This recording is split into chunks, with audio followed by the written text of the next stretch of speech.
Good afternoon, good evening, and good day. Good morning to those of you on the West Coast.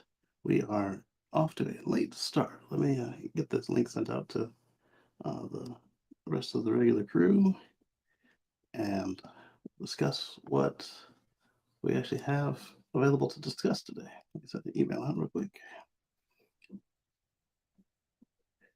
So, ask you, see if you guys can hear me in the chat. How's everything going?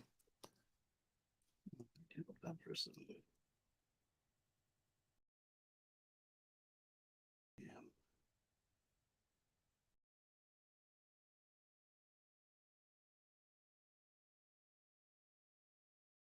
There we go. We're all hooked up. So now let's go over to the YouTube control and see if it sees us. I guess I need to start using the one for Twitch and LinkedIn and all of them as well, but that would require a little bit more time than I've been providing. Switch over to chat view. All right, Anders says, good evening. Good to see you there. And let's see, we're in live streams, and then we're in. Okay, so the photo for today's show, the thumbnail, is a photo of my 2016 Model S 90D at a Charleston mall, just charging on a free charge point charger. And that's what that is. All right, so now we'll go into Control Center and make sure that we've got a good feed.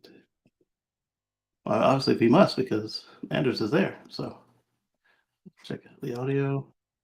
All right, and the audio is still a little echoey. There's like nothing behind the microphone. It's just a blank wall. These panels that were behind the curtains at the townhouse, they might be helping a little bit. All right, so let me pull up a map, and then from the map, we'll talk about what happened after the live stream last week. That was an adventure. Let's get this up here. When I'm chatting with you guys, I've got eye contact while reading the chat. Then we go to maps. No, we won't. We'll go to Testify. And then we'll go to maps. Charging complete, 91% out of 90. All right, car. All those computers, and that's the math you do? All right.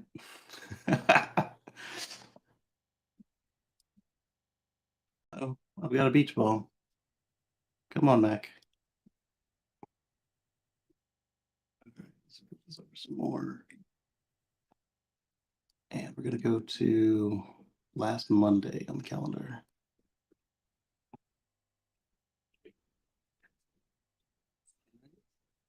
Today's 23rd, so that'll be the 17th.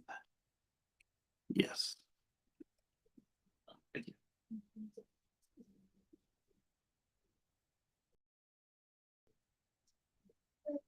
Snacks for later in the show. And well, sweet, but fake sugar, sweet tea. All right. So on Monday, we were coming back from the trip that we were on Sunday, and we had just finished supercharging at that same supercharger where we took up all the spots because of the black Honda Odyssey, and we were just 30 minutes from our destination, and then had ourselves an adventure. What I'm doing is pulling up the address so we can do a map view. Actually, I think we could probably just do the whole segment because it doesn't box us. Yeah, let's view this one here.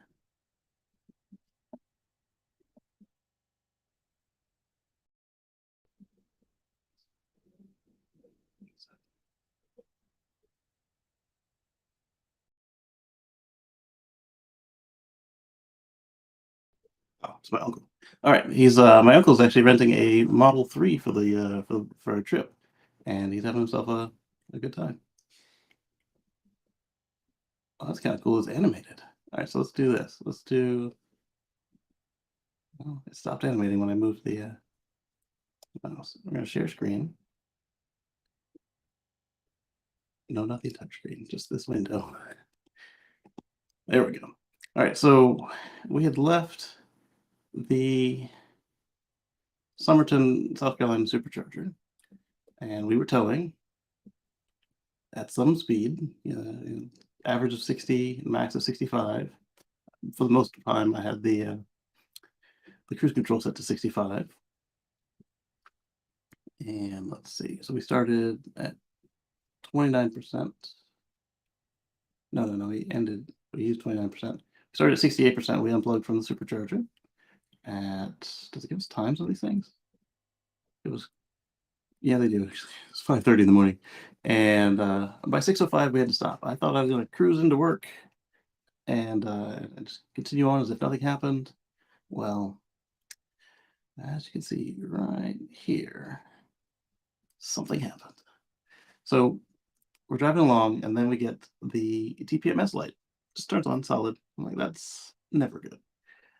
And it wasn't. It started to flash as I was trying to get myself on the scroll wheels to the tire pressure screen, or it would be the card on those of you with a non-legacy car. And I didn't actually get it there. The TPMS light started to flash, and it brought me to the screen on its own. And it pointed out that the right rear tire was getting low. Hey, Lee, how's it going? Did you change the time? Are you coming on earlier? No, no, it's still 1:10 Eastern. I think where you are might not play the game though. No, no, that's the next state over from you. They don't play the game with the messing with the clocks. Yeah, but so the screen had changed over to the tire pressures, and I see okay, all the others are normal. There's a big icon, and they've highlighted the color of the number on the driver's side rear tire, and it was at I run them on the stock tires. I run them at 51 psi, and that's the max cold sidewall. It's better for efficiency. It's a little noisier. It's a little rougher, but it generally helps my tires last longer. And it shows the tire is down to like 30 something. And then I get a message, pull over safely. It's down to 32. Um, a couple yards later, couple meters for those of you non freedom units. Then the light changes to pull over now. From pull over safely, pull over now. We were right here towards the exit. I wonder if I can't. Oh, Google Maps on this one. Yeah, so there's the Somerton Supercharger where we started, and as last time, we were on the original, um, as far as we could get to the edge of the first supercharger, which we did. But now that I know the address of this place, let's search this in. I don't really want to search in anything because I want Google Maps. I don't want maps for this. Not that there's anything particularly wrong with Bing Maps. I'm just used to Google Maps. So Google Maps, google.com. Paste this in there.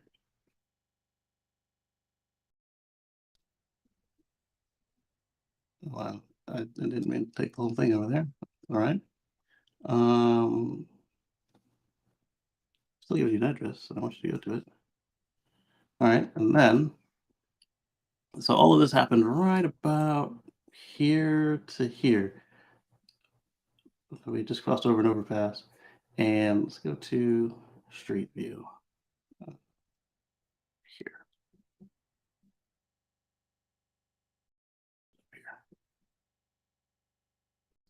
So F6, we're headed south.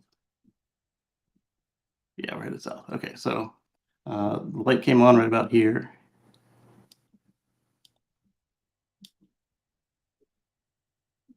See the exit sign already.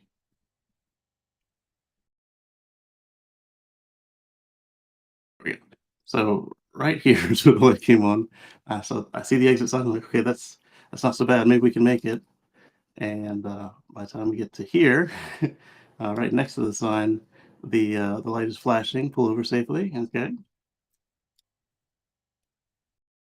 And we're doing 65 miles an hour. That was pretty quick. Sorry about there.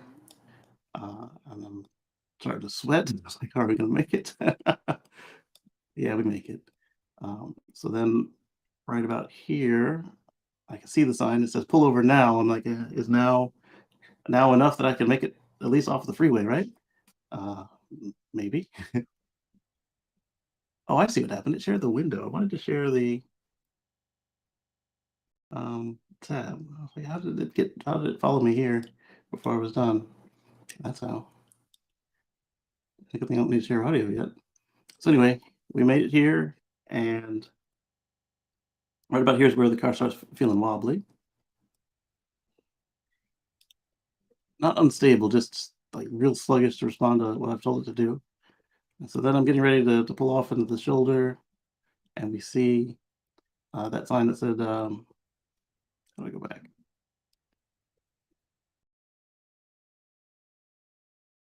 See the sign, I'm able to glance, it says Shell, zero point 0.1 miles. I'm like, all right, that's not so bad, right? And so we get there, and it's a truck stop. We get to the end, I pull it to a stop. Thankfully, there's no, well, not even real true stop, about 3 miles an hour. Hey, look, a Model X. That. Um, is it a plaid too? Or a plaid class? It's a plaid class Model X. Look at that.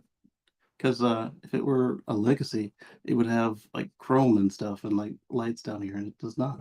So anyway, ignoring the the new Model X, I get to the stop here, and I'm pulling about 3 miles an hour.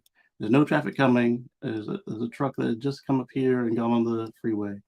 So then we go ahead and zoom on through, coast on down the hill very gently, gingerly, and I see the Shell station, and I'm having to assess what to do because I've got a U-Haul behind me, and I know I have a flat tire because at this point it's reading like 12 psi, and that's not good. And a little more than 12 because it's at 14 when I open the door in just a moment. So I decided to.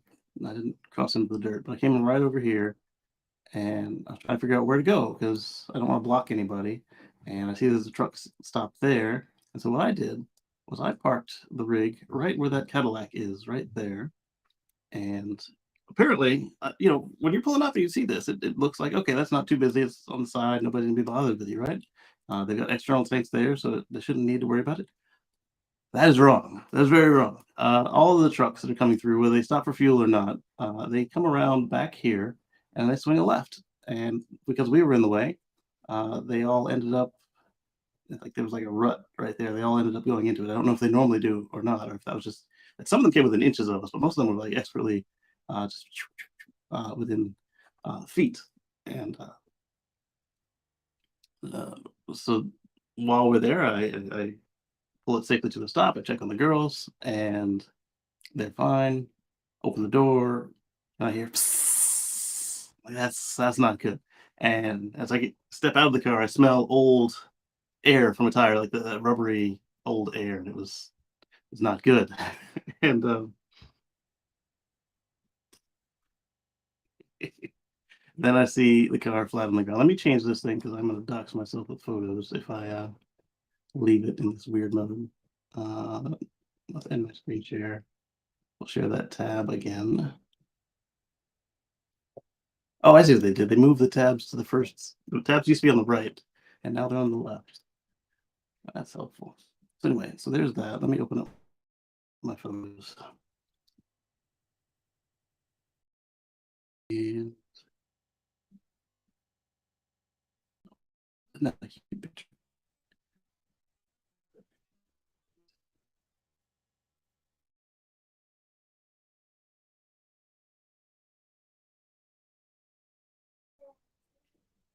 Shows this and just the cards sitting on the ground. You can see there. This is taken with the new Galaxy. This is made up. It's barely saw this and this stuff comes out clear. Send it to Emily, and I don't know. I guess it used to because it's not super clear. The right side wheel on the back of the tow truck. You can see here, it didn't look like that. We're going on the trip. And driver and the tire shop, my alignment, the tongue load from the trailer being out of alignment, and the constant motion you have to do to keep it straight when the car was tracking straight, but the Tesla seems to think that the family bus needs to be able to handle a race circuit, not just drag racing. uh, so it actually does worse in drag racing because the tires sit like this um, instead of kind of straight on when they have the most contact with the road. And so then you added the extra weight and the speed, and then the roads I was driving on were all some of them were milled and some of them were just terrible. And so the tow driver, and the tire shop think that you add all those factors together and ended up with destroying the last of the inside of the tires. Now you can see that I am pretty close to the wear bars. Yes, but this area, when we left, looked like instead where it's above the wear bar, pretty darn close. This is the tire that didn't leave us on the side of the road. Let's go back one. All right, so this is the tire that failed us. You can see again the above the wear bar, but barely. And yeah, that's exactly what it looks like. There's steel bolts coming out. There's more on the other side. We'll look at that. And all the magic smoke came out. So then we'll go over here and look at. So this spare is the one I ordered months ago, and it arrived 8 months after we ordered it. Long after the South Dakota trip and the Massachusetts trips and all the other trips we wanted it for. And while we were moving, we didn't bring it with us. We brought it on the previous trip, but then we left it in the garage for that much more room and weight in the trailer. And turns out we shouldn't have done that. This is a Ling Long. Hey, do you want to be on the show?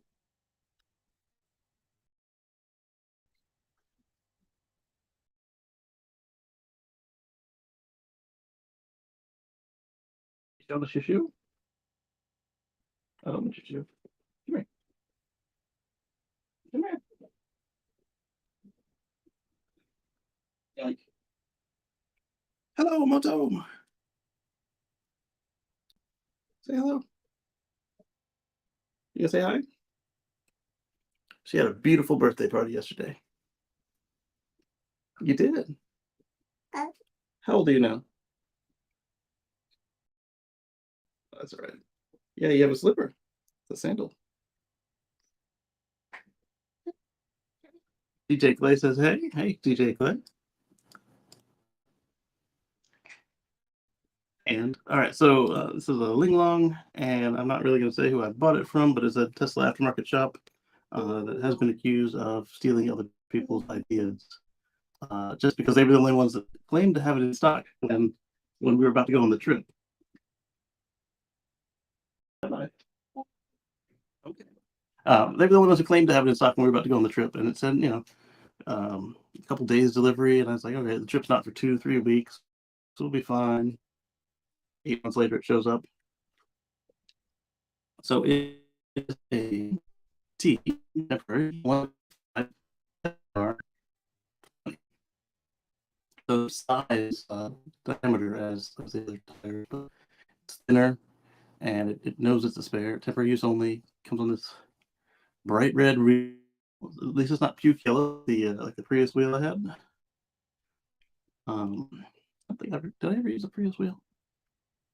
I don't think I did. I did use the one on the Honda, the Civic Hybrid.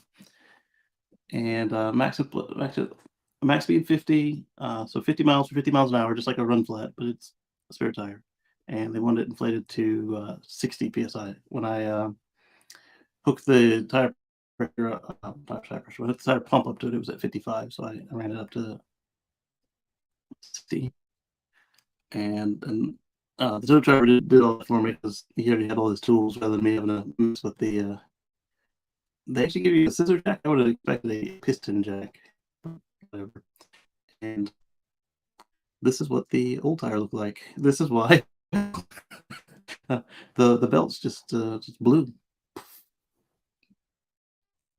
And let me switch that again back to the word, and I'll show you some pictures of what happened later. All right, so it took minutes, just minutes, like maybe 5 for the uh, the interface with their phone provider, and they don't really have an app, but they kind of work nicely with text messages and the app. And everything happened. They said, "Is there anything we need to know?" Yes, this is a four-wheel drive car that needs to be flat to, or at least have all the wheels off the ground. Because I don't think they put it on dollies, although it'd be a little weird to dolly the car, which is pulling a trailer. And they also thought that was a bad idea. So then we ended up uh, on the back of the flatbed, and then the particular U-Haul that we had, it was one of the newer ones, or at least it had been repaired to have the newer uh, latching mechanism, where it was just kind of a spring-loaded lever, other than the screw square thing that they have on them. And it was giving the tow driver troubles because on a car ball, it sits either level or tips slightly downward.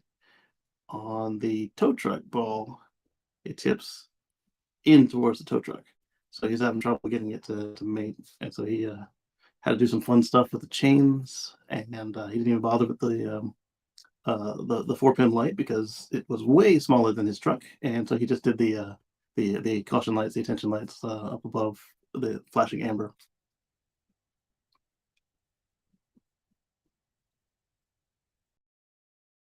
Yeah, other cars have this. They don't really get into all of the caution signs that the Tesla does. They'll turn on the light when you're low, and they'll flash the light if it's something you need to pay attention to. And if you don't see it, just flash away down there. You get a problem.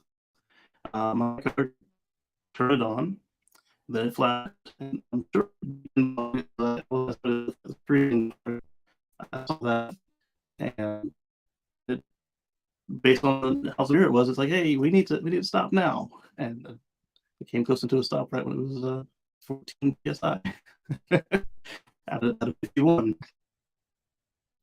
And all right, so I was back on the other screen so you get more photos. And you've heard talking for months about the Michelin Cross Climate series tires. They have the Michelin Cross Climate SUV because they have upgraded tubes at on the smaller cars, like the yeah, time was 3 and I don't know why. Sounding robotic. Let me check let me press. Oh, I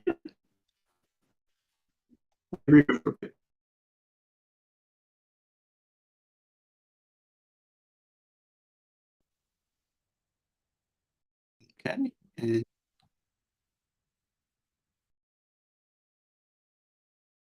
already refreshed. And check 1 2 1 2 check. Are we on?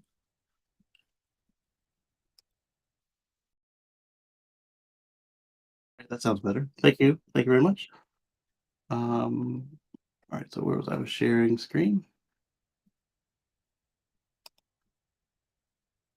In, the map. There we go. Ooh, I can put everything back. Okay, I can do that. There. Right. So yeah, so I was looking at the cross climate SUVs, and then a couple of months ago, I think I might have told you guys about it. The Cross Climate 2 was now available for the Model X, and uh, that's very important because the Model X is got some weird sized tires. It's got really large rear tires, and it's got some um, apparently non-standard front tires because of all the tires that are available to it, most of them, the front tires cost more than the back tires, even though the backs have more material in them. And so this particular tire, the Cross Climate 2, the front tires were slightly cheaper than the rear tires. And so I ordered them and they came in. And then let's switch tabs. Share this tab instead. All right, so at this point, I'm at the tire shop and we'd already put the spare tire back in the bag. And this is my favorite style of tire shop. This isn't my favorite one. They did great. My favorite one is actually the same local franchise, but on a different street. And I like that, some people don't like it, like, oh, they get your car up on four floor jacks. I like it because I can see what they're doing. I can hand them the pieces they need. So I gave them the Tesla pucks, which you don't need on the older S's and X's because they have a rubberized, plasticized running board area where the lifts are, but it's an easy target for the jack if you've got the pucks because then they're not going to accidentally slip and lift the car up by the battery. On the 3 and the Y, the good reason to have the pucks is on the bottom of your car is painted metal. So they're going to be lifting the car up by the painted rocker panels, and depending on where you live, that could introduce a point for corrosion if they introduce a new scratch there.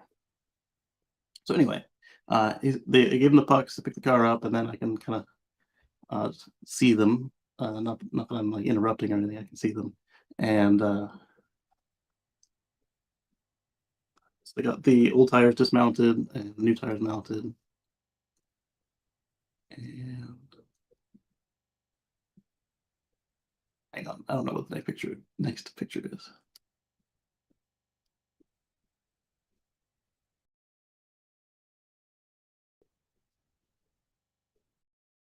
Next picture safe. All right, so we'll go back here. So it's just the car from the other side, and I don't have any pictures of the tires themselves. So let's do this.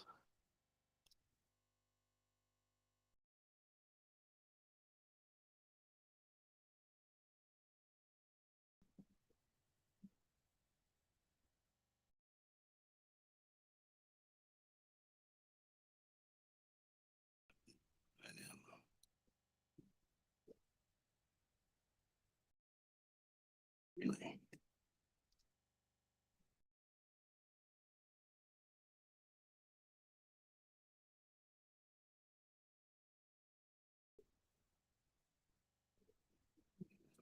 Offline. Okay, yes, that's what I want. Log me in. Order history. There we go.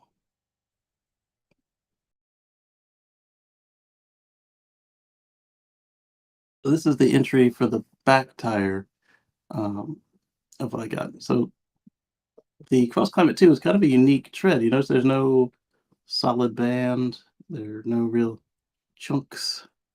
Um, I had to ask one of the tire guys. It's like, where are the wear bars on these things? Right there in the center of the screen. You see that one little uh, connector there, right by the Michelin Man is pointing to that chunk. I'd show you with the mouse, but then the zoom would go away.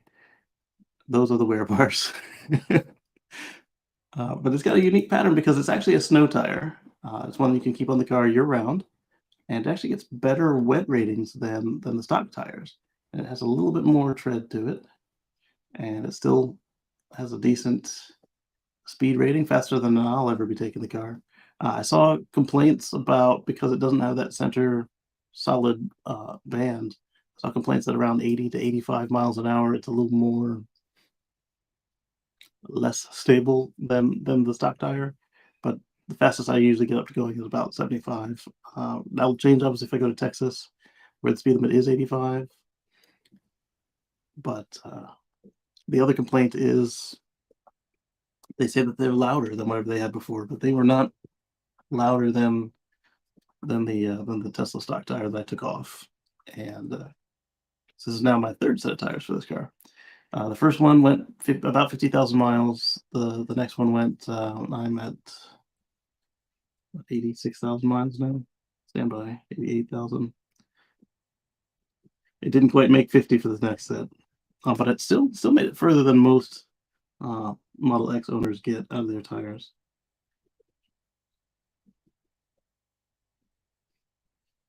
At 83,261, and I don't do much driving anymore. So probably 83,000 when I put them on.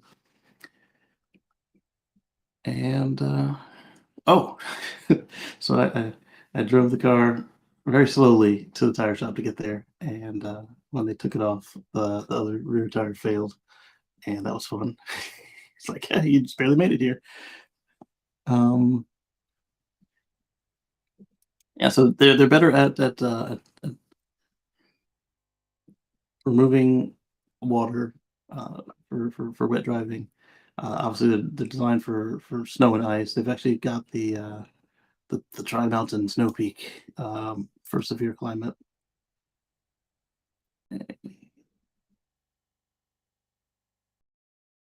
We'll see it on here.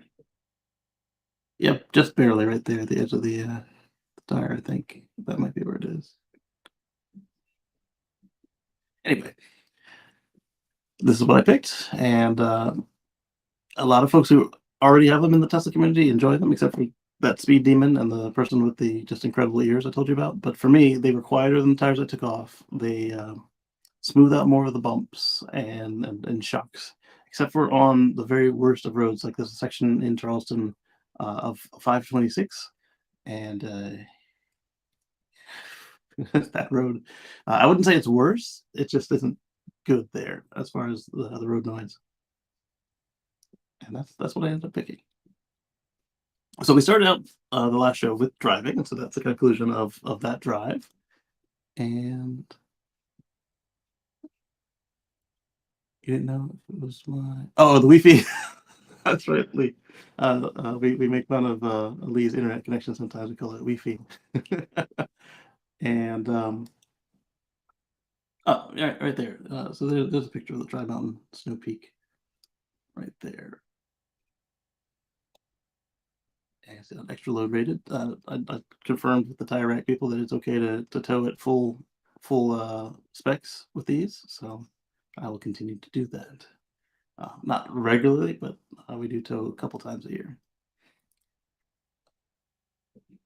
All right, let's stop sharing for now because there's not that much to share. I didn't get much in the way of articles, but we will breeze through a couple sites and see if there's anything interesting. But I did save some up. And let's start with we talked last week about first we started out driving, and then we talked about Starship before we got to the supercharger. And it was because Starship was about to launch. Well, Starship did launch, and it was quite spectacular. It had about 3 engines out when we could see the engines, and SpaceX put a graphic about how many engines, the speed, the angles, and it was quite fun. And it kind of leads me into another topic. About 4 minutes in, the vehicle started to tumble end over end, and then it exploded. Folks were concerned because normally when things go boom, it's cause for concern. But this was an experiment, and they were happy to see it clear the pad. They were very prepared for it to blow up on the pad, which they didn't want because that's expensive. And they already had another 3 or 4 ships ready to go. Great Timothy. And so a lot of folks were breathlessly saying, "Oh, it blew up! What a failure! How can you call that a success?" Well, when your success mark was cross the pad before blowing up, you've exceeded that by 4 minutes. So that was good. They were able to do some vectoring. They were able to get their flip started, whether they intended to do it there or not. And before the vehicle exploded, it had run out of liquid oxygen. It still had a good little bit of methane in it.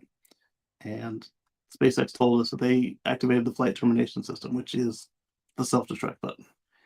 And it can be argued whether that did the trick or whether the aerodynamic forces blew the rocket up. Either way, the rocket blew up. Nobody got hurt. That was what it was intended to do, not hurt anybody. And that led into a lot of other breathless critiquing of all the other Musk companies, and a lot of them were from people who should know better, like people who report on space and people who report on the auto industry, and they immediately pivot from the rocket was a failure because it blew up, which it wasn't. It didn't complete all of the additional extra credit goals. That's fine. Nobody got hurt. It cleared the pad. They learned a lot of lessons. That's good. Also, it made at least 2 or 3 tumbles before before it blew up. That's robust. And so then the pivot that they made was, oh, Tesla's not making as much money as they used to because they lowered the price of the cars. Are they still selling all the cars? Yes. Uh, had they caused a lot of their competitors to also lower their prices? Yes. So every consumer wins. And so what if they're making a little less profit? The question then becomes, are they selling the cars at a loss? No. Are they still above their profit goal of 20% per car? Yes. So there's no problem here. Uh, but these disingenuous news heads were doom and glooming the company, and I'm not a Musk stan, but some stuff he does either okay or right, and other times he's complete. A teacher called him, or not a teacher, a manager called them smart dumbasses, and that would apply to him in so many occasions. And then from Tesla, they pivoted to, where did they go next? I think they went to one of the other companies before they went over to Twitter. And I don't think anybody knows what's going on Twitter, even Musk. He has a target, and he's trying to get there. And yes, for disclosure, I do pay the subscription. I like to be able to edit tweets and um, a couple of other things like the thread reader. So clearly, I'm not one of those people who follows his everything, but he has been making moves with Twitter that court people that I wouldn't invite over for dinner. Uh, let's put it that way. And so some of the complaints these people were making, I understand, and others were like, "What does that have to do with anything?" And an article that I read and then dropped before bringing to the show today, but I'll kind of just highlight it, was Musk versus Musk. Errol, Elon's father, was trying to get back in the news again, and he brought up the whole Emerald Mine thing again, and then I don't know where I stand on this thing now, because Elon's been back and forth on it, and Errol's been, whatever is true about it, we know Errol's lying about it because the story changes every time he tells it. So again, that's why I think that he just wanted to get in the news again. But it also is a little weird that Elon's stance on the thing is changing lately as well. It went from, oh, it was a minor thing to didn't really matter, to, hey, prove it existed. Um, so it probably existed, and there probably was some money involved, but uh, Errol's story about how it was so much cash we couldn't close the safe is total BS. If you're consistently making that much money, uh, and you keep your money in a safe, you'll get another safe or a bigger safe. You're not gonna. We know he's a liar and of questionable morals. But anyway, let's get to the actual topics we pulled up for today. Let me pull up the notepad. All right, so there was an article saying that the explosion was deliberate on SpaceX. Yes. Um, then there was an autopilot lawsuit. Copy a link to the story, not a link to the paragraph. Mother doesn't sound happy at all.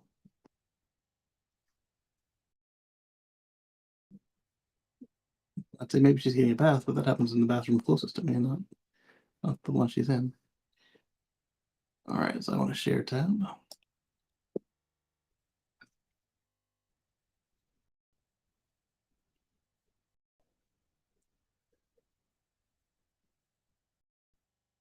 It's not spicy, but it was spicier than I expected.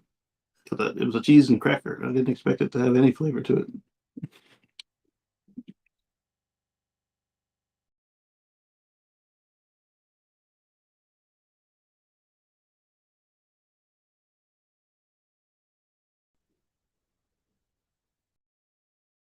Here we go. So this one I found over at Ars Technica, and it kind of goes exactly like the headline says. Tesla beats autopilot lawsuit as jury rejects crash victims claim. So I tell you about a lot of Tesla crashes, and this one in particular was the one where the AP1 car was on the off ramp for the rest area, and then it didn't slow down, and it ran into a curb, jumped the curb, and then ran into a truck. The plaintiff, she said a couple things that were contradictory. One of the things she said was, there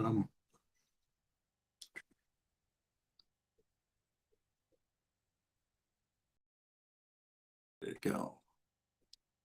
She said that she had undergone 3 surgeries to require medical treatment because of the autopilot failure and improper deployment of the airbags. So she's saying that how did she word that garbage?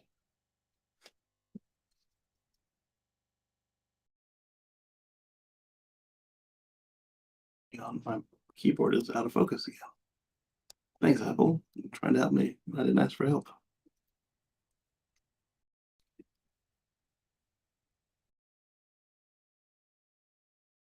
Really? We can't? Seriously?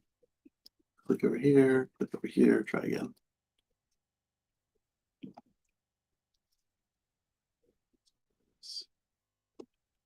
Maybe a button is stuck. Nope. Maybe. All right, unlock the screen, unlock the screen. That has always worked for me. All right, reshare what we're working on.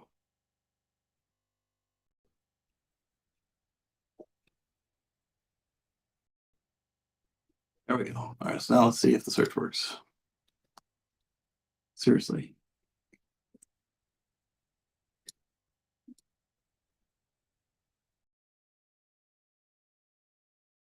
Nothing. Anyways, at some point she said that, oh, it's right here. It's right here. She says that the car swerved into the median. Apparently the car didn't swerve, it just drove straight. And the lawsuit said that the airbag deployed improperly, causing numerous breaks into her jaw and multiple teeth. So she's saying that she didn't let go of the wheel, but at the same time, she's saying that the airbag malfunctioned so badly that she was able to put her hands in front of her face because she saw the crash coming.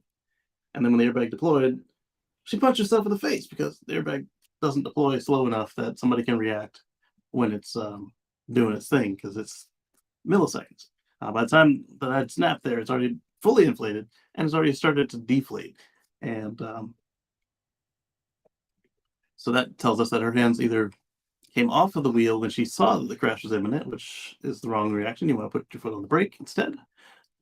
And you want to be paying attention to the car the whole time so that it never gets into this position to begin with. And then the other thing that tells us is, again, if your hands are on the wheel the whole time, they can't also have been in front of your face.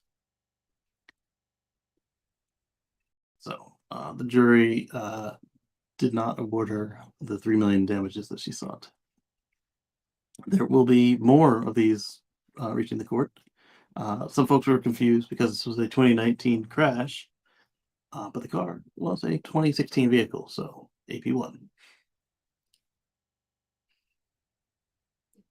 Another thing that they brought up that was like uh, one of the other commenters had actually been familiar with that particular rest area, and they said that the paint is so crappy there that they can see why AP1 would have been confused. And then a bunch of people got into arguing because they hate Musk about how he's endangering. I don't want to be on the road with the science experiment. Blah blah blah. You get on the road with 16-year-old teen learner drivers all the time, and again, the driver is still at fault. So if you get hit, sue the driver. And with all those extra sensors going and the extra controls, you're less likely to have a crash. No one ever said this thing was infallible. Whenever we switch to fully self-driving robotaxis slash people pod bread boxes, as Travis calls them, uh, we are still going to have crashes. People are still going to die on the road, but we certainly hope to get a heck of a lot less than we have today. It's to the point where when I'm in FSD mode and the car comes up on a pedestrian crossing the road at a non-crosswalk, um, the car will stop and let them cross. And then when they're on the sidewalk, then it will resume. And then they wave at me like, "Oh, thank you, buddy." And I'm like, I wouldn't let you go. But the car did. Yeah, girl says, "Hey, good to see you. Good day to you as well. Thank you. Thank you very much." Let's see. That was one of the ones that came up today, and we will have more, just because that's how it rolls. Mm, yeah, it's not all Tesla today. Let's do this one here. This one's from Rivian, and I admit I only glanced at it and didn't read it, so let's read it together. Rivian announces big towing update coming along with a slew of new features to look forward to. So let's kind of pick out this here. Rivian's head of software has discussed the upcoming software, including a big update with towing and a multitude of helpful features that Rivian drivers can look forward to. Uh, yeah, MKBHD said there's some stuff that he would like to see, and he was doing an interview. It looks like RJ Sarraj said the company mission ultimately aligned around the idea of building products that enabled people to do the kind of things they wanted to take photographs of. Okay, and then last week we talked about how the R2 is coming out sometime in the future. Building a brand around adventure, which they call them adventure vehicles. The R1T and S have the ability to drive through 3 feet of water, rock crawl a 100% grade. That's incredible. Tow up to 11,000 pounds or 7,700 pounds with the R1S SUV. I didn't realize it was so high. I thought it was closer to the other electric SUVs like the X. 0 to 60 as quickly as a sports car, which I think is in the 3-second range, slightly slower than the P100D. Most buyers are first-time truck buyers. Same thing that Elon said that's going to happen with the Cybertruck. And according to Q&A, the vehicles are about to get even more functional. Here it is towing an 11,000-pound, 30-foot travel trailer during hot weather testing. All right.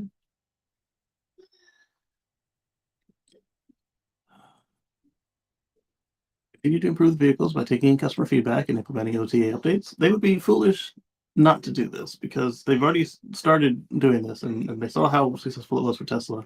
And they've seen how much their customers love it, except for the ones that don't read the instructions about what to do with your keys before you do the update. And their solution to that was to put in a little bit of idiot proofing. Let me close this door real quick. Most people don't want to hear a crying child.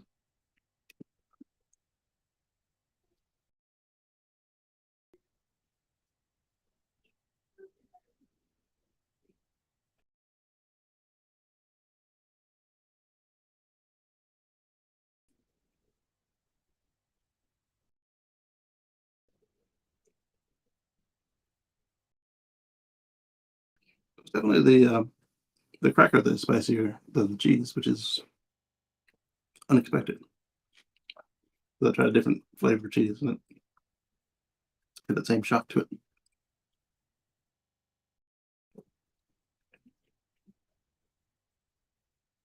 First features will be an integrated dash cam expected to roll out by the end of the month. So we knew about the dash cam because they told us it was coming, and it only made sense because they already had Sentry Mode, Gear Guard, and it seems that everybody who has cameras that can update their cars has been adding in dash cam, and it just makes sense. It's next to free. It protects your customer, and also stops aftermarket people from wrenching on your car. Up in stereo shops, that sort of thing. Because these manufacturers don't like people tapping into the 12 volts. All right, next question is, will the truck bed cam be available while towing? Oh, that's pretty cool. And he says it will be an available feature, and Rivian is working on it. That's nice. And I'm guessing this is because the truck bed cam should be able to see over the top of the trailer, depending on what you're towing. Whereas the bumper cam would just be looking at the trailer all the time, kind of like when I'm towing with my Model X. I can see pretty much just trailer, and if the trailer's in the lines, which is kind of helpful when I'm on a wider trailer. And then I can pull up the parking sensor view, and I can get the side cams and see what's left and right. They're tiny pictures because I'm legacy and I don't deserve big pictures like you guys. Not salty at all. Let's see. He spilled the beans saying Rivian will make a big update with everything towing. That's exciting. I will ask my friend Brandon what they add to his truck. Let's see if we can't go test it.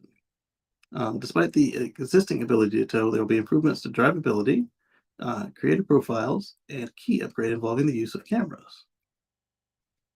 Key upgrade, use of cameras. The key doesn't have a camera in it, so are you holding the key up to the cameras instead of tapping the door sensor? That's intriguing. One feature discussed includes integrating text messages onto the screen. I remember when Tesla added that, it was nice. And I've tried it on several other cars that had it from their head unit into the binnacle screen. Some of them keep it on the head unit screen. Activating cameras via blinker, that's been nice for all of you non-legacy folks. I've heard that it's enjoyable, and you miss it when it's gone. Some of you also complain that the placement is not the best because on the more expensive cars, the S and the X that are non-legacy, you don't get a choice of where they show up. They're just there. Yeah, let me just spend 180 grand, I think was the high point, and have less options than the $35,000 Model 3 that was available at one point. Yeah, that makes you feel great. Still not salty because I don't have them at all.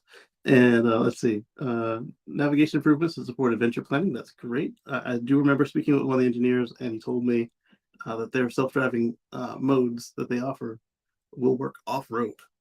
And I didn't know how that was supposed to work. And it looks like the first step to that is being able to help the driver navigate off-road. And then once you can get some data from the drivers driving off-road, you can build that into your AI driving off-road. Valet mode. You didn't have valet mode yet? I'm sorry. That should have shipped with the car. And yes, it's good to finally have it.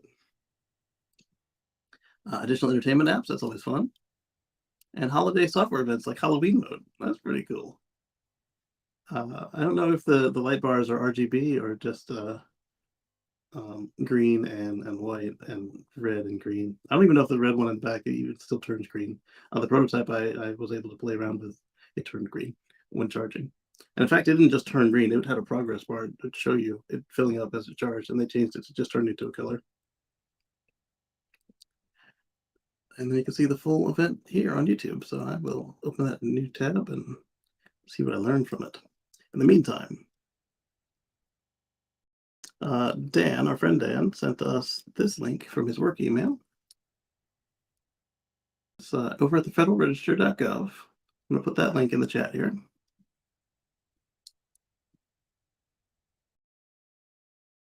Eddie says, got to have some kind of dash cam these days. Absolutely. I mean, whew, no matter where you are in the world, the drivers are not getting any better, and assuming it's legal to record what's going on around you, at least for the constabulary and the lawyers, um, it can help because not only do people drive more poorly, they are also more readily lying to the authorities after they get caught. And so they say that you ran into them, but really they backed into you, or um, how the light was green and you got a picture saying that the light wasn't green for them. Uh, it's this extra protection to yourself that in these cases of the not the S, the Teslas and the Rivian is no extra charge. Or I recommend if your car doesn't ship with it, even if they say it's coming soon, if your car doesn't ship with it, just get an aftermarket one. They can be had for as little as you can get them as little as $25, but I wouldn't get one that started below $50. Get yourself a good $50 one. You can spend up to $600 on them. You don't have to do that, and if you do spend $600 on them, you might be disappointed to find out that the quality is either surpassed or matching one that was much more affordable. Anyway, so get an aftermarket dash cam, put it in there if your car doesn't have this functionality. I didn't take my dash cam out when when my car got the Tesla cam feature, and that was actually a good decision, because now whenever my camera is rebooting or tripping out, the Tesla one is working, and whenever the Tesla one is just acting a fool, the proper one is working. And I've had I'd say probably up to an hour to 2 hours of operation of the car total, where they were both out together, which is not fun. um, Turns out the original one, the original aftermarket one died, and I got them to swap it for a better build. And now it still does go out, but it's never been out at the same time as the Tesla cam after that. Beyond, like if I wake the car up after like a week of it being asleep, like then they could both be out. Do you have a dash cam in your car? You do. The question then is, did you install the thumb drive or SSD, and is it still working? And I think we had a discussion where we were concerned that your camera icon wasn't showing anymore. I spoke with a friend of mine in Colombia. His camera wasn't showing anymore either. And that is because on the non-legacy cars, they moved your Sentry Mode icon when the car is not in park. They moved it to the daggum controls menu. So if you hit the car icon and then you look for the dash cam icon in that like quick status area, if it's still red while you're in drive or reverse, then you're good. If it doesn't show like a little red camera icon there, then you not need to figure out what's up with your drive. But I think you had a good drive in there last time we spoke about it. But yeah, keep that thing rolling, because there's a bunch of bad people out there, and some of them aren't evil. Some of them are. They're just they're just embarrassed or shocked, or don't want to be responsible for the expensive bad thing that they just did there. Yeah, so we'll do a video chat and take a look at your settings and your camera there. All right, so this is what Dan shared with us, and what I just put in the chat but didn't send yet is a link to the Federal Register. It's about Section 30D, the new clean vehicle credit, as part of the IRA. Gives us some money back depending on your situation and what you buy, new or used. And you can read this to find out more about if you do your own taxes, or if you want to talk to your tax professional a little bit more about that. Because remember, it was supposed to change on the 18th, and it did. And so thanks, Dan, for sending us this. Then I had another article here.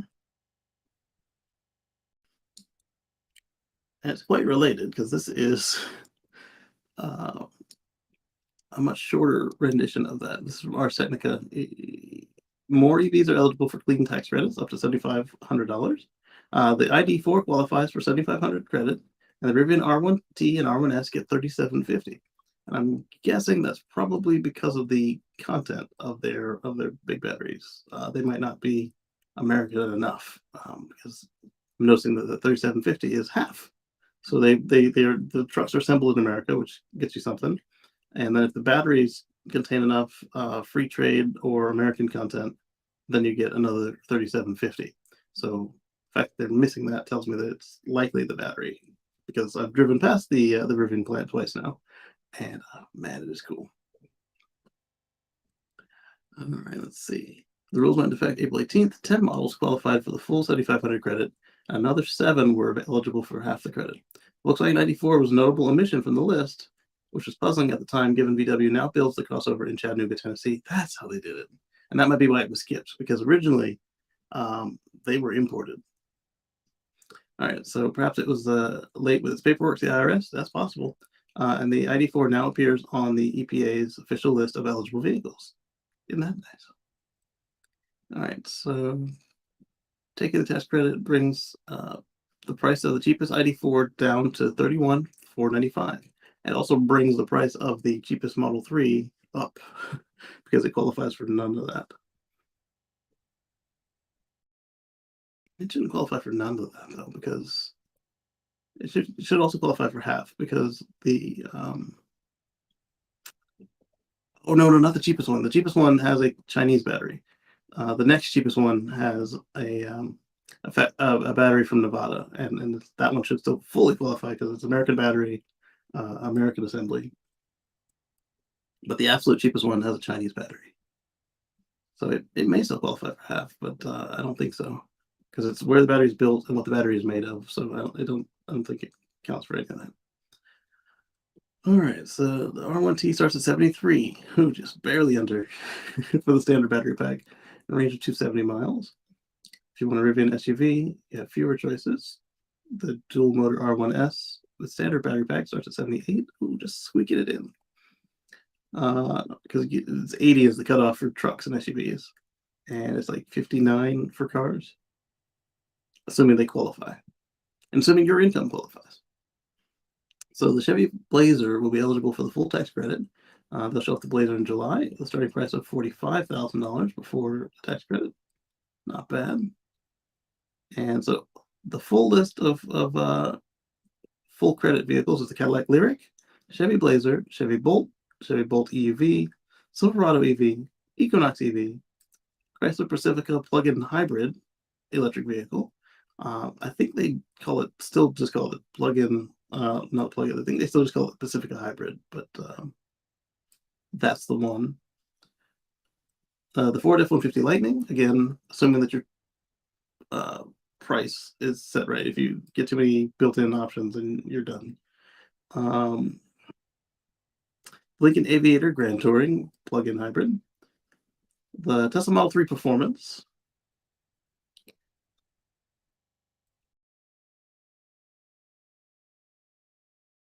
I think the long range should qualify. I wonder why it doesn't. We'll have to look. The Tesla Model Y, all of them. The Volkswagen ID4. And some are available for half. Ford Escape plug-in hybrid. Ford E-Transit. Why does the E-Transit only have? It might not be built at the same factory as the F-150 Lightning. Mustang Mach-E. Oh. They're not using fully American batteries, eh? The Jeep Wrangler 4xe. Jeep Cherokee 4xe. So these are plug-in hybrids as well. The Lincoln Corsair Grand Touring plug-in hybrid, the Rivian R1S, and the Rivian R1T, as well as the Model 3 standard range.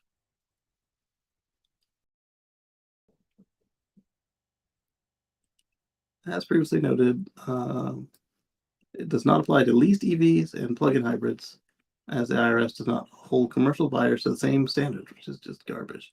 Not every automaker's lender is offering the lease incentives, but the list includes Audi, BMW, Chrysler, Hyundai, Jaguar, Lucid, Mercedes-Benz, Polestar, Porsche, Volkswagen, and Volvo. So while I don't condone that the lease allows you to get around the law, I also don't want you to spend more money than you need to. And if you're already leasing, that's out there. So that's on your own moral conscience whether or not you want to pursue a non-qualifying vehicle and to take the credit anyway. But certain cars, they shouldn't be in there. Like the Mercedes-Benz, the EQS is a beautiful car, but it starts above the minimum or above the maximum, And if you make too much money, you should probably also not do it. Now, if this is for your company, I don't think that's wrong. I mean, because the company doesn't have that same income requirement, doesn't have the same list of cars. If you're using it for business, I'm not going to judge you either way, but I just personally think that in that part of it, mention was right. Now, the way he tried to blow it up, I think that part was wrong because the way this was sold to the public was that there would be a short phase into this. Short as in like it would happen next year, or like they would have some time to learn what the rules are and to comply with them. Not, hey, here are the rules and here are the real rules. Just a couple months later. All right, I don't know. Do we want to wait into these comments? Let's see what happens here.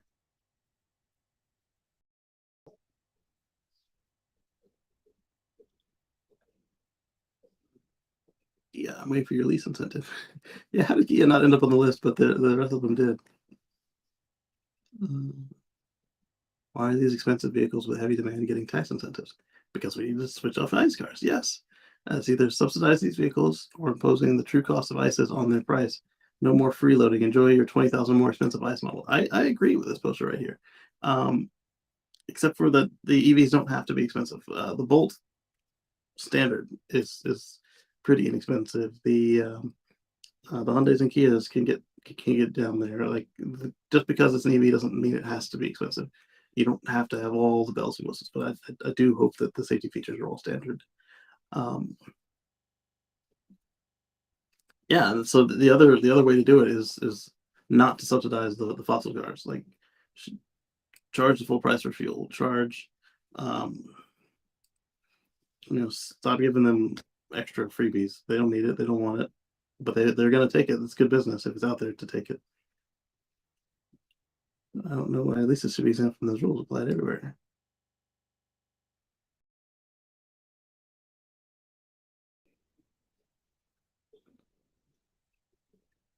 Not that they hate you.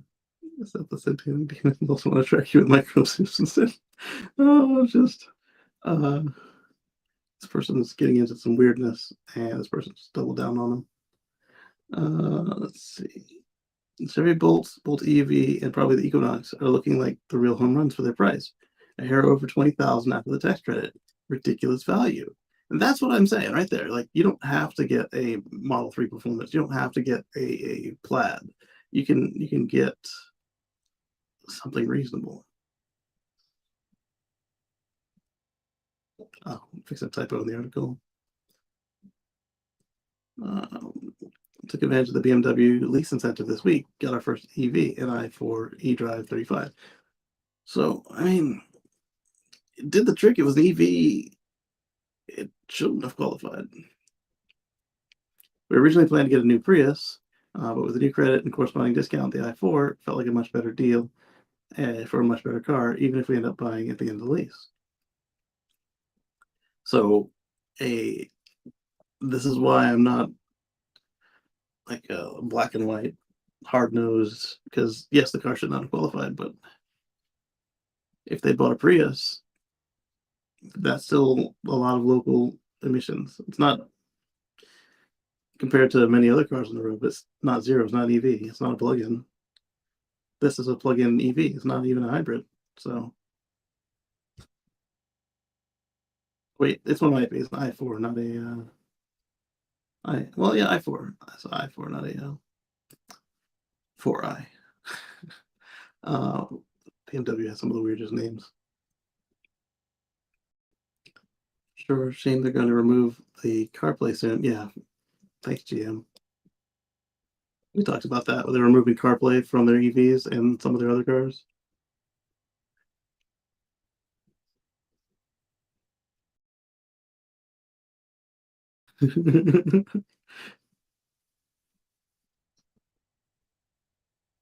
So that guy was joking.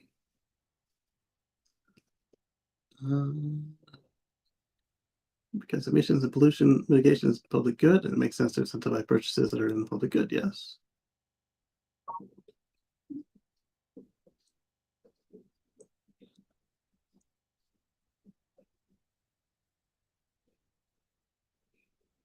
Uh, I think you read the question wrong there, Mr. Snark, because the person you're replying to suggested that they should not be, not that they are not. It would just be disappointing. I'm just going to be quietly disappointed how many vehicles fall off the list when the extended range batteries come into the mix, especially the larger haulers that are going to be used for heavier payloads and longer trips. Not following why would extended range batteries cause vehicles fall off the list? Price. And if they make them of something else. The lease buyout loophole seems big enough to drive a truck through. What am I missing? Yes, it is. Especially in states that add more money to EV purchases. California, New York, and another 2K off the price puts the Bolt EV down around 20,000. If you drive a lot, you can make the money back in savings in 5 to 8 years. All right, so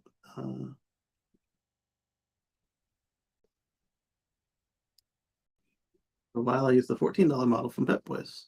Something. Yeah, you want something rather than nothing for your dash cam. Tax situation would be simpler if we just tax pulling carbon out of the ground instead of all these consumer facing rules. That's politically unfeasible, unfortunately. Totally agree. There's some. I did it again. So yeah, that's not the commenter or the author because they pushed the MSRP above the price cap. Exactly. Only if you buy extended range version, like you mentioned in the article, lower range R1S and R1Ts still qualify. Yeah. Now, if the manufacturer stops making the lower range ones, it's true. Why would they if they could sell a 60% size battery pack for 90% of the price of the extended range? I agree with you. $10 a gallon gas would pretty much end a lot of countries' economies. Yes, it would. But we're not talking about a lot of countries. We're talking about the United States and Canada. Come on, Canada. Not to say it might not be a good thing. Overpopulated off the back of cheap, carefree energy. Maybe it's time population drops back to what the planet can really deal with. I don't know that it can't really support all of us. It's our economies that won't support all of us because we would rather people starve. It's the truth. Too bad if you live in New Jersey. New Jersey didn't manage their funds to anticipate the demand. They did this a couple times, like where they run out of the money and make sure you stay on the list because when they get the money back at the next budget, they might make you whole again. Let's see. I think we're almost through these comments, but there were a couple good ones. And I wanted to find them and pick them out for you. All right, so that's enough of them. Let's go back to the next thing. All right, so we talked about this on what drives us and maybe the Tesla Life show. There are manufacturers that are going after silicon anode batteries, and I know that Tesla's been doing stuff with silicon in the batteries because my Model S 90D had more silicon in the battery than previously, and it also had one of the weakest batteries Tesla ever made. But I don't think that was because of the silicon. I think it was because of the way they were experimenting with the new technology. And so, in addition to just the industry, we got Porsche, Mercedes, and GM are going in on it. So that was just a little flavor to it. But don't forget, Porsche is also working on making fake gas, which is just asinine. On this one, I don't know what to think of this one.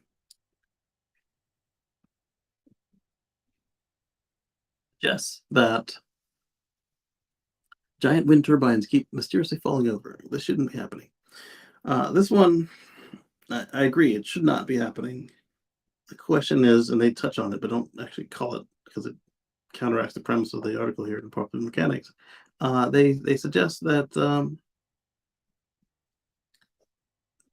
that is becoming more common, but they also mention that they don't really have any statistics on this thing, just random reports here or there, and it's not linked to any particular manufacturer. So it's not like all of the Siemens turbines are going down or all the GE turbines are going down, and they can just issue a recall. and they're mostly the larger units, but some of them are even the smaller units are either like losing blades or just literally just falling over, and that's not good. And it doesn't it's not what you want when you're interacting with the public, especially all the ones that seem to think that wind turbines are ugly or not in my backyard or blah blah blah blah blah. Um, so in the article, they suggest that perhaps they should work on quality control. No argument there. I worked for a company a while ago that designed the bearings for these things, and they were just massive bearings. And I don't think that this particular company had a quality control problem because I saw them work and I saw their process and I saw their engineer, and so I would be very surprised to find out it was their parts. So I'd say that it's somewhere else in there. But anyway, uh, there is some level of care and pride in your work that's going into these still, even though there have been a number of them that have had failures. But yeah, so we need renewable everything, and we need to electrify all the things, and the way to do that is going to be maintaining public confidence in the infrastructure. And so this is something we talked about: the contrasting colors. So here they got the red tips, help the birds, but not on all of them. Help the birds see them and not crash into them.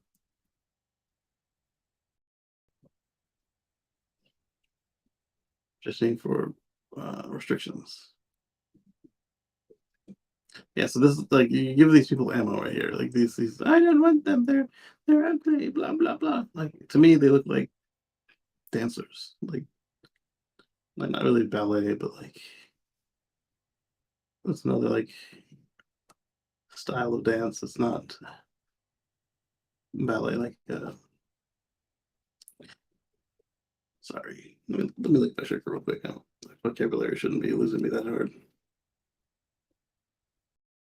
It's fine. I'm just forgetting the word for the style of dance that's not ballet, but still involves the people kind of using their body just gracefully and slowly. It's acrobatic, maybe. Either way.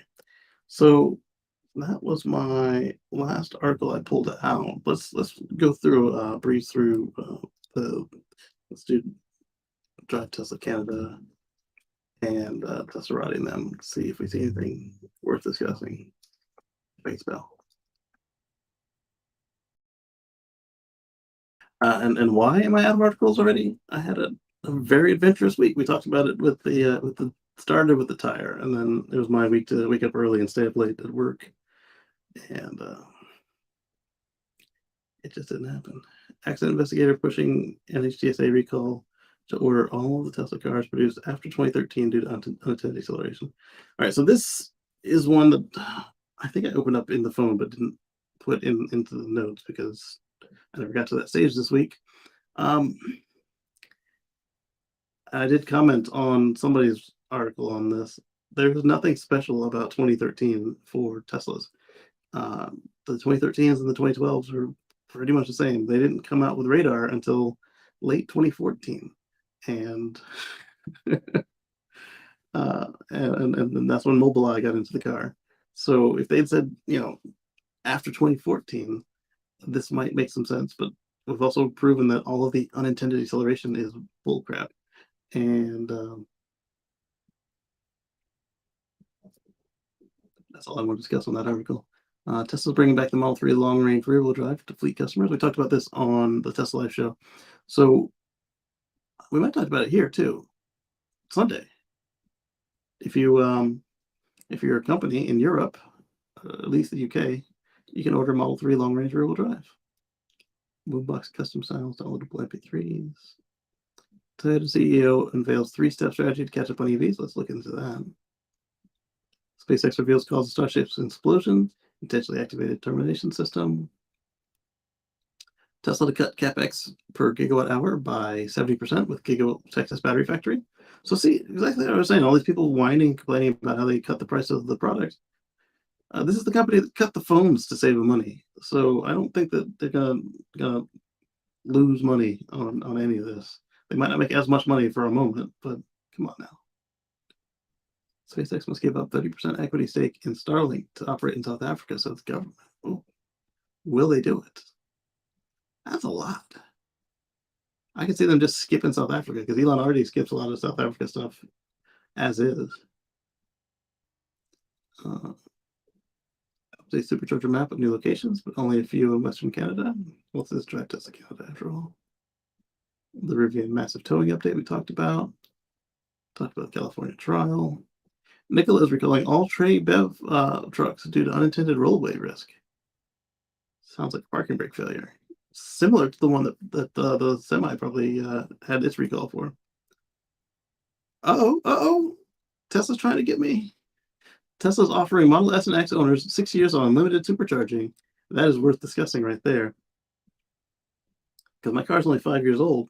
I've used the heck out of my unlimited supercharging.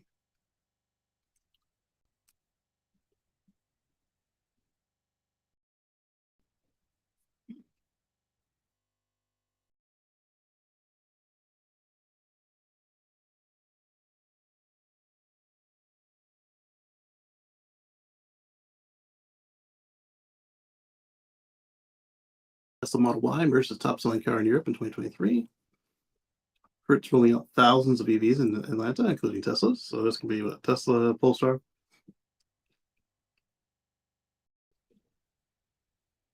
So it's a case of AI trade secret theft of former employee. Interesting. Energy deployments and grows 360%. Thanks to Lathrop. That was in the call. And they shared the first look at the Cybertruck production line, still on track. I could pull those pictures up, but let's do it from them. And we talked about the Rivian Adventure Network, but it's going to open to other EVs. I was saying that they need to do this. There's no point in a company with a standard connector not opening it to everyone. I totally get charging more, but if the plug fits and somebody can't use it in a bad situation, you've now, instead of made a potential customer, you've now made somebody who's never going to buy your product because you stranded them. Oh, SpaceX introduces tiers to maritime service, lowering the monthly fee by as much as 95%. Equipment costs by 50%. The equipment costs are pretty in line, but that monthly service cost it used to be $5,000 a month, and let's see what they've done.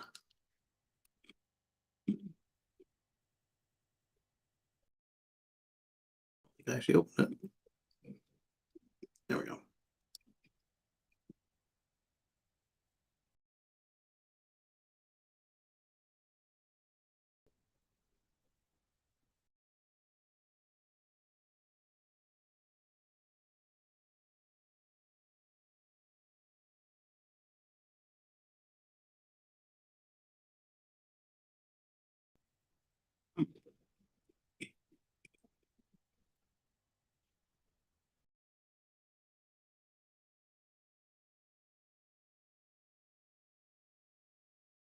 So let's see what Toyota's three-step strategy towards EVs is.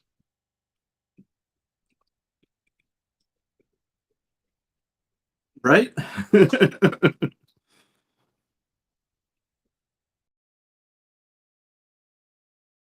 All right, so let's see. Toyota will forever bear the stigma of being the automaker that dropped the ball on EVs. Yeah, they will. But there's still time for them to fix it, and like nobody will ever remember except for us nerds who lived through it.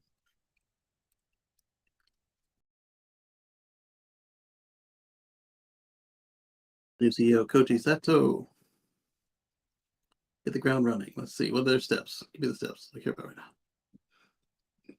now. First stage includes the BZ4X. That's just okay, good. Tesla says it's not Sterling started. Toyota has been learning from the missteps. I hope so. They were numerous. Second phase in 2025, the company will complete a new EV platform by then. It should have built up a production capacity globally for 1.5 million units annually. Woo. You're one of the world's largest car makers. You should be able to make more than 1.5 million EVs if Tesla can do it from one factory or two factories out of four. nearly one. Well, I think Shanghai can do it by itself.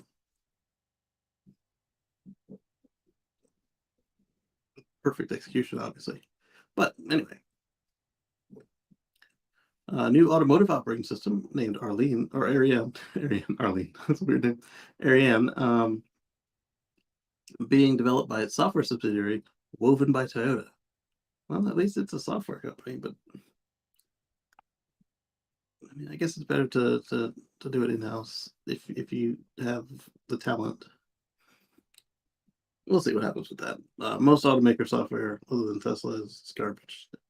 Tesla makes some bad choices with theirs all the time, like legacy cars. Come on now, if you modularize your stuff correctly, you can not leave us behind quite so early. All right, phase three. Toyota is going to use its EVs to unlock new revenue opportunities and business models. Sounds like they're going to nickel and dime us. Highly efficient product development cycles. The car produced at this stage will have double range thanks to increasingly efficient batteries. None of this solid state stuff they've been waiting on for decades now. Doesn't mean they won't have solid state batteries, but it looks like they're not waiting on them to continue anymore. Cars produced at this stage will have double range. Toyota hopes to have souped up efficiency that would have the investment and resources needed to reduce the prices and drive up volume. So they've had great engineers for decades now. So the efficiency and the aerodynamics can be overcome if they have the will. Some of the stuff you need to do costs more, and we'll see how much actually makes it into the car. By step three, which will be enforced by 2030, Toyota will be selling about 3.5 million EVs globally, so in 2030, you're going to be doing slightly more than what Tesla wants to do by 2026 at the latest. All right, then.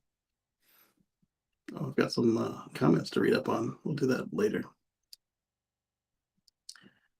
All right, so I don't think that SpaceX is going to give up 30% of Starlink. Let's see what they say. And why? Why is that? Let's see if they say the reason. That's confounding. Need to give up a large stake in the company. That's because the African National Congress Minister for Communications and Digital Technologies, Mundi Gungubele, who said in order for Starlink to operate in South Africa, 30% equity ownership needs to be held by persons from previously disadvantaged groups.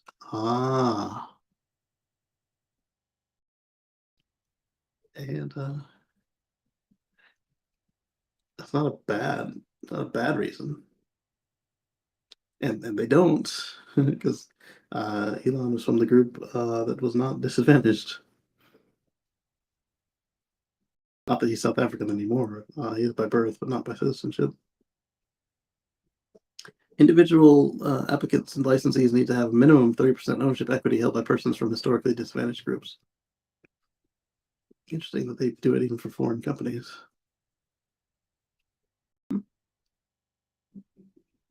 Millions of South Africans will continue to lack access to technology unless they're provided by an ANC member or someone with political connections. But does having no connection make their lives any better than having a connection that's from the patriarchy? From the colonizers? I don't know. It's nonsensical that where such an opportunity could present itself, the ANC would rather stick to its archaic cadre deployment style policies rather than ensure politically connected friends are awarded exorbitant tenders rather than actually make a difference in the lives of South Africans. Okay, I didn't say all that, but I did kind of touch on that, didn't I? It is simply laughable that an international multi-billion-dollar company must hand over at least 30% of its equity to the ANC government. Oh, they want it to be the government, not just like disadvantaged people. Like they couldn't sell it to Native Americans. They couldn't sell it to African Americans. They wanted to be disadvantaged South Africans. Yeah, I would not participate, just like Elon's already done with most of his other companies there. Wow. Like for the longest time, you could get a Powerwall, but not a Tesla car. I still don't know if you can buy a Tesla car there or not. Let's see. If Starlink were available in South Africa, children in even the most rural of areas would have access to information and learning materials, and others would be able to educate themselves beyond the constraints of formal universities or schools which millions simply cannot afford. Yeah.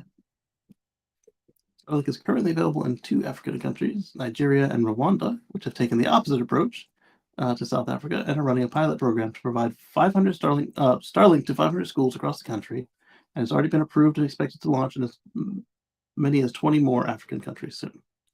Okay, so it's politics. Elon is South African American. This is true. South African American, Canadian American. Yes, yes.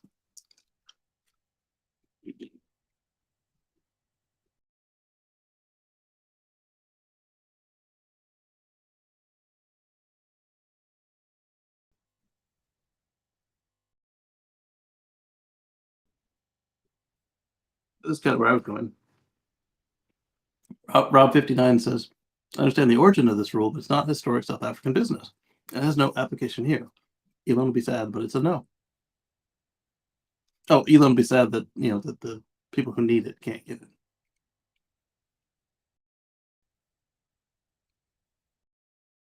Elon is smart. He could certainly create a Starlink South Africa as an independent subsidiary that owns and operates a portion of satellites within the total fleet that provides South Africa's satellite Starlink service. There you go, Robert. From which that business could give their pound of flesh a 30% slice. Plus, since Starlink is not yet a public company with shareholders around the planet, but a private company, still called SpaceX, which has many legal restrictions on it, they may have to wait until it does go public, and then if they want their greed satisfied, they can put up the funds for that desired 30% strike, or why not? Perhaps. But beyond that, local South African citizens might need to push, lobby, or whatever to get the government to shelve that restriction, as they see nations all around them getting Starlink service without putting up such roadblocks. I agree with some of that, but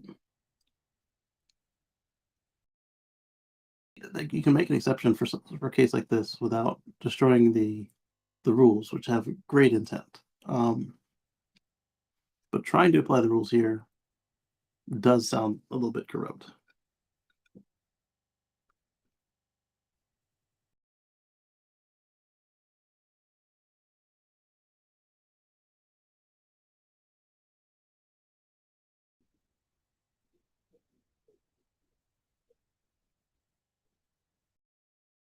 I read that as Nokia for a second when I was switching articles.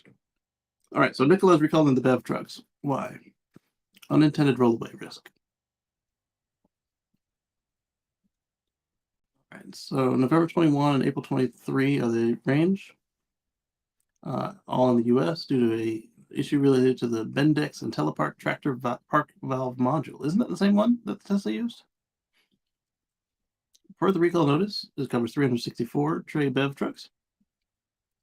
The NHTSA announced that the park valve module might become stuck in the unparked position and not transition from unparked when the park switch is pulled in the dash, increasing the likelihood of a crash if the driver fails to fan down the brakes. The mechanical components in the park valve module are at the upper limit of design thresholds. Oh. Allowing for excessive internal air leakage, which prevents pressure from building up properly when the pilot solenoid is activated. It might not be the same piece, but it might be the same manufacturer.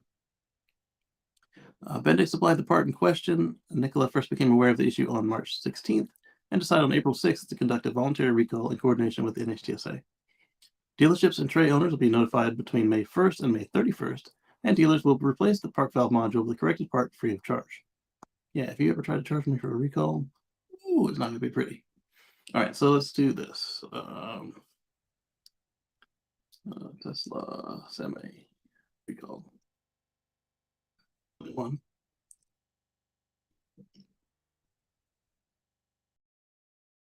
Big module.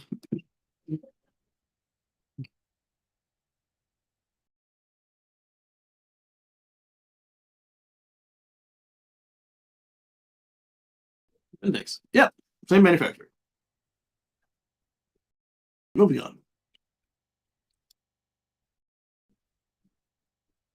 Now, I wonder if it is the same part because both the Nikola and the Tesla are substantially heavier than regular semis potentially, and they get a 2,000 pound weight allowance in the U.S. or North America, I should say. All right, let's see what Tesla's doing to try and win me over to an identical car that's not legacy. All right, 6 years of unlimited supercharging. Tesla had been trying 3 years of free supercharging. That wasn't enough for me. Uh, Extending the offer to existing customers. Some Model S and X owners have unlimited supercharging that expires soon. Not me. Mine's for life. All right, so Tesla now offers them a way to get 6 more years of unlimited supercharging. Conditions are the owners must trade in or remove unlimited supercharging from their current car and take delivery of a new Model S or X. So that's kind of a steep requirement right there. Because I would want to keep the current X and then get another one with unlimited supercharging for a while. Six years is not unreasonable. That is the life of a car. And to be able to get the new car. I want that on the Cybertruck though. I don't really have a need for another Model X. This one does what I want. It also annoys the heck out of me when I get thrown into a legacy category. The offer ends on June 30th. I'm definitely not buying a car by then. However, Tesla added the program could end or change without notice. Well, keep your car. If you have a Tesla Model S or X with unlimited supercharging and you are ready to stop being treated like legacy, this might be worth considering. If you're like me and you're not ready to buy a car anytime soon, then just like me, this does nothing for you. In addition, the offer is unavailable if the owner purchases a Model 3 or Model Y instead of an S or an X. A Model 3 after a Model S, which has unlimited supercharging, and I bought the Model X that has unlimited supercharging, and then didn't buy another Model 3, I should be fine. There are many happy owners of older S and X thanks to the longevity of the two EVs. Yes. Just put on 4 tires.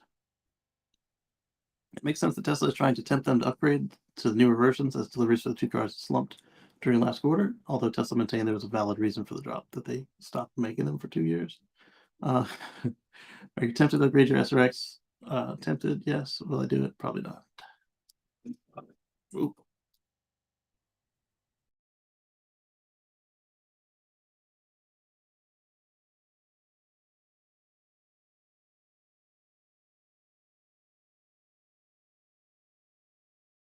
All right, let's see.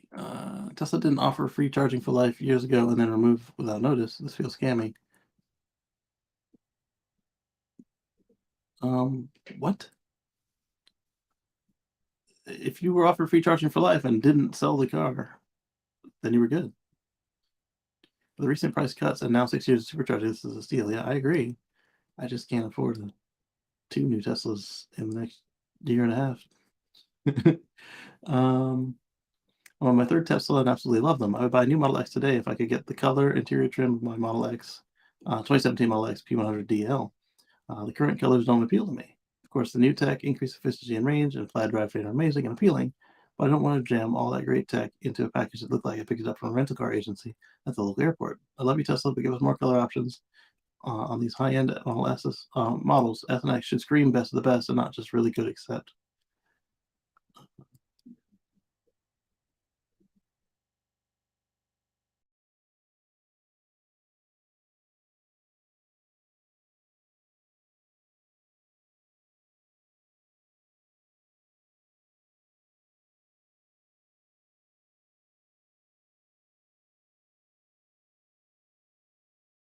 Because like my Model X is a P100DL as well.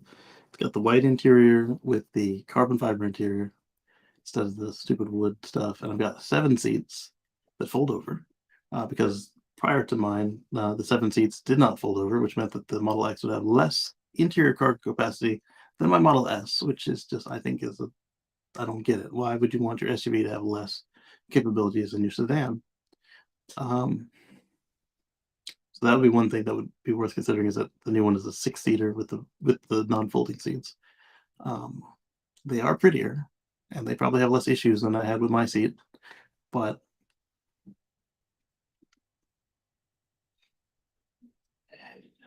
I still think the Cybertruck's what I need to do, even if I gotta pay for my own fuel. I don't know. What do you guys think? Would you in my position, what would you do? Something that you could afford it. Would you trade the X for another X? Give up free supercharging for life? Or keep the X, give up free supercharging for life, and get the 6 years on the new car?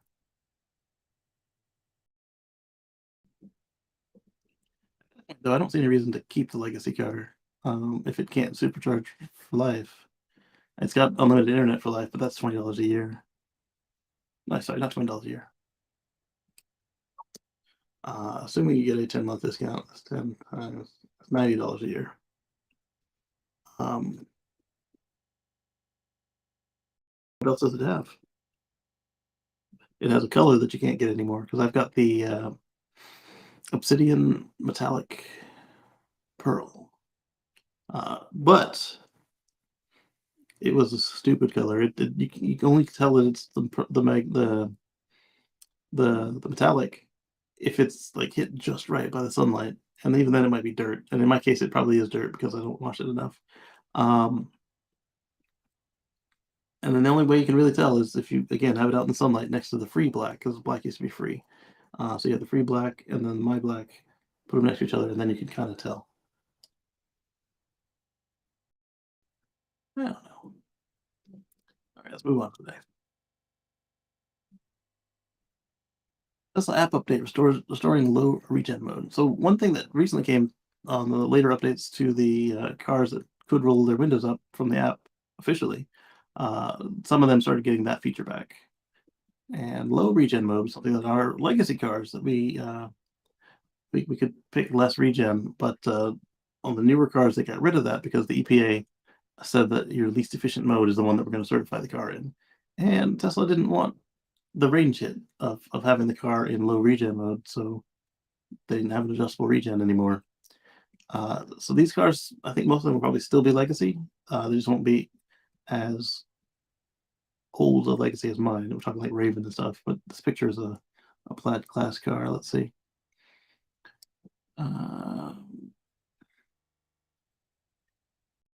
Low regen mode is reported by Not Tesla app. Low regen mode allows driver to modify the regen braking system that EVs typically offer. However, downsides it may reduce driving range and more brake usage. So this might get around the EPA situation by being in the app rather than in the car. Because if you can't change it from the car, and if it's only per drive, then the car would still probably qualify. Tesla used to offer low and normal regen modes. However, the newer models only came with the normal mode because of increased efficiency. As the leaked release notes show, low regen mode is making a comeback, once again granting drivers more control. The notes tell the driver to choose the amount of regenerative braking applied when they release the pedal. They can select standard, which provides maximum amount of braking, with the vehicle quickly slowing down. The other is low, which limits regen braking, and the car taking longer to slow down and coasting further than standard.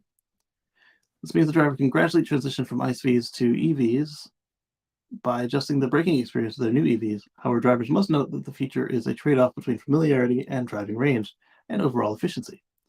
Braking has put Tesla in legal trouble in the past, as two Tesla owners initiated a lawsuit over phantom braking. I don't know that this is a great idea. Yeah, it'll help people drive better in the snow if they don't know how to modulate their pedals correctly, and it will make fossil drivers more comfortable moving over, but is this even necessary?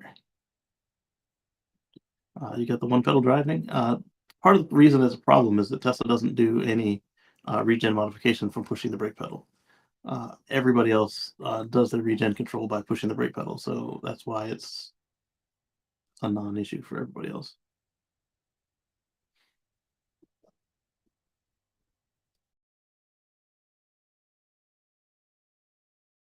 So pictures of the Cybertruck from the investor day, or not investor day, from the shareholder briefing. Yeah, this one. and then this one. And Tesla call these alphas, and then this one. And they called something else betas, so it doesn't necessarily mean that doesn't necessarily mean that they are making alphas now, as much as that the alphas are being used to uh, certify the system. Let's see here. So they got free Waco connectors. Stand by. I love Waco connectors.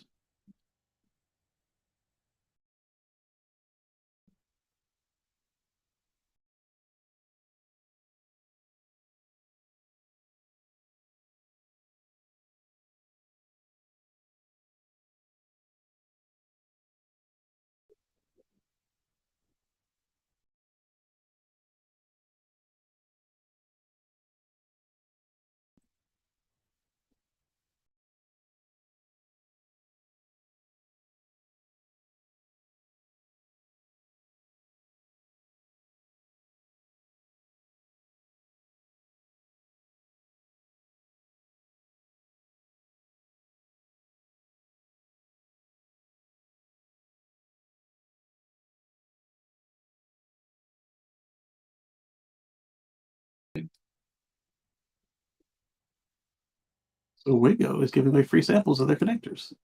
Here's the video, and then there's a link, and I'll be applying for some of these as well. I think my Wacos are knockoff Wacos.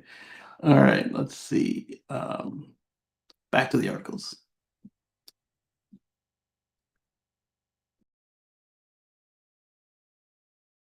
Not here with the door closed.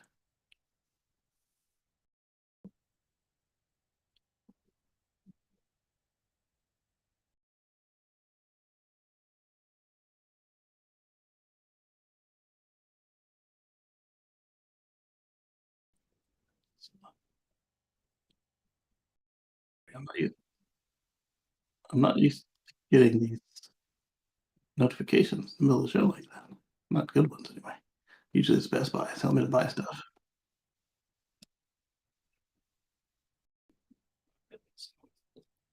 Ribbon Adventure Network is set to open to other EVs. They have 30 DC fast charging sites in the US, all of which are exclusive. Yeah. He declined to give a timeline for when it'll happen, saying we will open it up. Confirmation comes after CFO Claire McDonough said last week that they plan to join the federal charging fund. So the government made them do it, just like Tesla. Okay, either way, it's a good result. Rivian currently has 30 sites, but plans to install 3,500 DC fast chargers at 600 sites in Canada and the US. And their chargers provide over 200 kilowatt, but will eventually be updated for over 300 kilowatt in the future. And this is where they plan to put them. Yeah, do it. Do it right. Next. SpaceX introduces tiers in the maritime. Oh, there we go. Let's see. All right, all right. The new tiered system aims to make it. Well, the batteries decided it was too hot in here too. It's cooling off. Let's see. Entry level tier offers 50 gigs of monthly data at a cost of $250 per month, while the mid tier offers a terabyte of data for $1,000 per month, and the top tier offers 5 terabytes for $5,000 per month. The new options represent significant reduction in monthly fees, with the starting price base tier reduced by 95% the previous month. So, something that I guess still isn't good for people who live in the water, like people who live on a houseboat or something. But for people who can afford to take, say, like a quarter year vacation on their boat, but aren't like a cruise ship, these aren't terrible. $250 a month. Is this premium data or is this 50 and then you're out?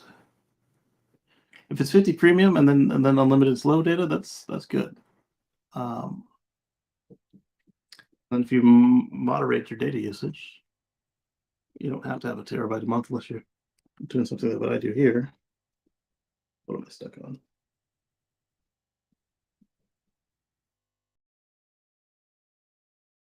Maybe I was stuck in my headphone cable. I moved that and all of a sudden it was not having trouble rolling anymore. Download speed has been reduced from 220 megabits from 350 megabits. And the lower cost tiered plans provide more flexibility. The required monthly fees have been reduced as well. So the equipment fee has been cut to $2,500. So it used to be $5,000, but that was because you had two high performance dishes. So I'm wondering if now you still have two high performance dishes or you just have one, because that would explain the 50% cut. Decrease in upfront costs will make it feasible for boat owners to invest in the necessary equipment to connect to SpaceX Starlink network. Maritime is available in 47 countries around the world for ordering, but it's available for use in waters around the globe.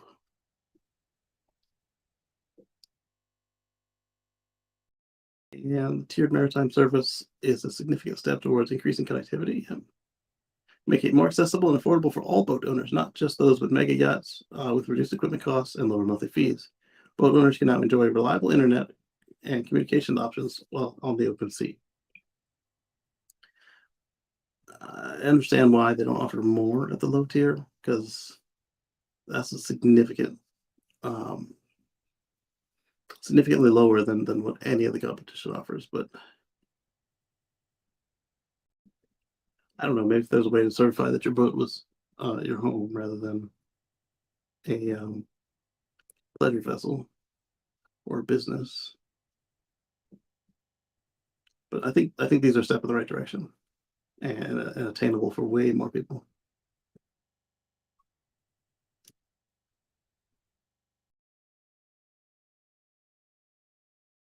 Polestar unveils a Polestar 4 with no rear window.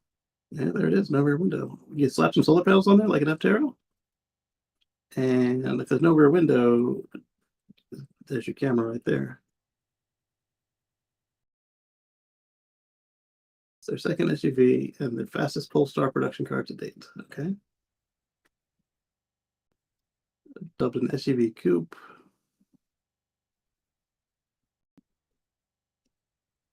To create an entirely new type of SUV coupe, prioritizes rear occupant comfort and experience, starting from the ground up.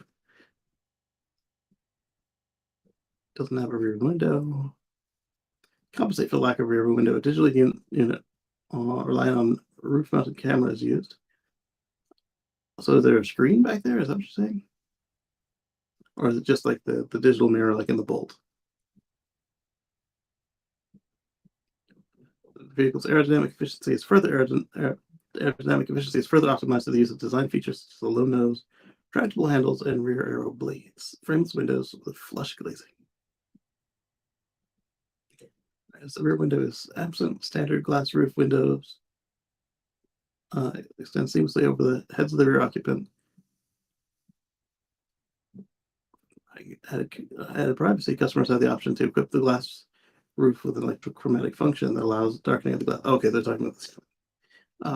Rear passengers also enjoy a dedicated media and climate control screen for operating those functions. So this would be like the Model S and X and the head show screen in the back. Rear passengers also the sporty SUV comes fitted with a 102 kilowatt hour battery pack that can charge up to 200 kilowatts and 22 kilowatts AC. Hey, look at that. Somebody who hasn't nerfed their AC charging. Mine could charge at 17 kilowatts, and the old car, if I'd got the second charging module, would be able to charge at 22 kilowatts. So look at that. Vehicle also comes standard with a heat pump. Take that, Audi and Volkswagen. In terms of tech, you get a 15.4-inch screen featuring Android Automotive with Google built in. So it's an upgrade from what they put in their cars. I mean, not SUVs, they're cars.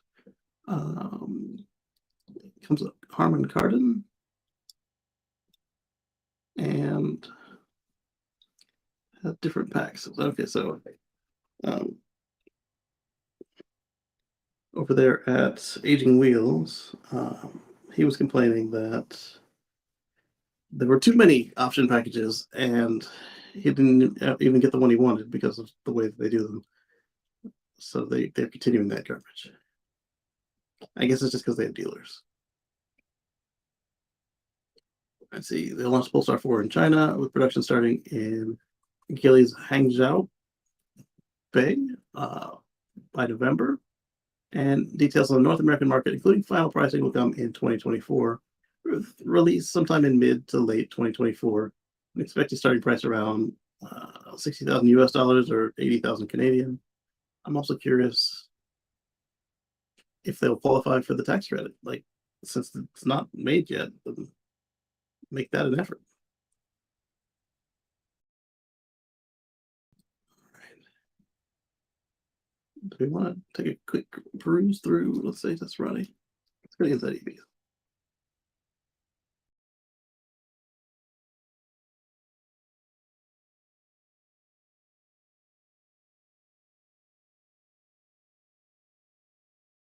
Get real leather interior and new colors. That's because we talked about this article. Tesla can sell EVs for zero profit and push for higher volume, says Musk. So that's another point about their breathless complaining about profit. If the company doesn't need it to make money, let's take Monkey range test. The BYD Dolphin Seagull. Price from 11.4 gets 10,000 orders on the first day. And there you go. Also, worth mentioning, it probably won't be available here. F-150 Lightning versus Rivian R1T towing and range charging battle. I guess that's from the podcast that I'm going to watch later. 94. Get more free Tesla. Take-in sales decreased. ID Buzz long wheelbase disguise spotted undisguised ahead of June US debut. So this is the American version right here. We're going to get the long one. NIO is planning small budget EVs for European expansion. Tesla production sites by model assignment capacity April. So this might help with David's and my high volume prediction from the Tesla factories. When Lightyear Zero we don't have 277,000. Here's your chance to buy a prototype. Lightyear's trying to come back from the dead by auctioning off their test vehicles. I mean, it was a good concept, but I don't know if I want a vehicle with no support. I don't mind limited support, but no support. Yeah. Lotus sedan of the Nürburgring. Oh, you get LFP Model Y in Canada. There you go. S and X prices go up by $2,500. That's also worth pointing out. When the S first got its unlimited charging for life, and the Model S40 was canceled, it was kind of pointed out that they were anticipating, since we were only supposed to use the unlimited supercharging while traveling, that they had given it a value of $2,500. So with it going up back by $2,500, I wonder if that's us paying for the unlimited supercharging for life or for 6 years.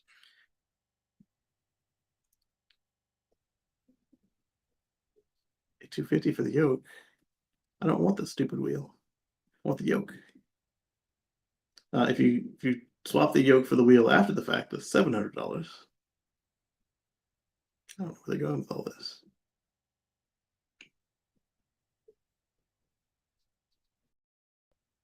Oregon also ran out of money for their EV program. Let's see. GMC Hummer EV3X trim unveiled with estimated range of 355 miles. Look at that, Eddie. It's not white. That was something we were all talking about, how all the Hummers were that first edition white color.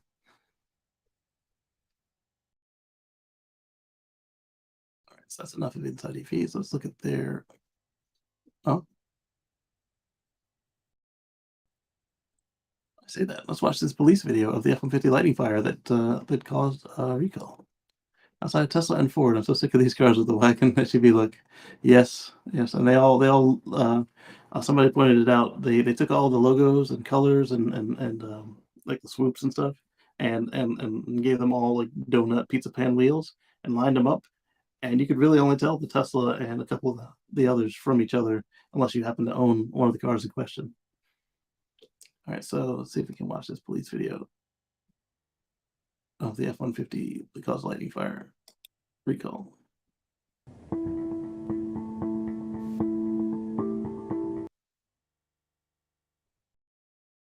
I can.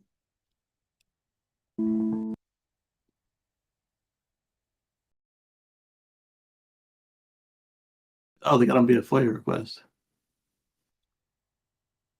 And it's their aluminum. They melt into pieces like a Model S. All right, there we go. Let's go on to the next articles we pull up. The long wheelbase Model Buzz. See, that looks better to me for an American market. Now the question then would come: is it long enough? Is it a better option than the other? Like, will they have a cargo version of this thing? And will it be worth it for a cargo version? Like, is it long enough? Is the roof height set right for that?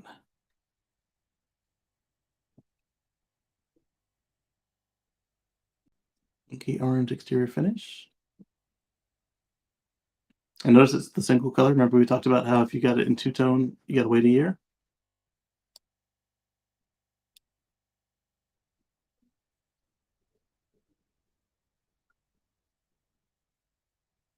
It's long wheelbase, but it still looks shorter than like a minivan.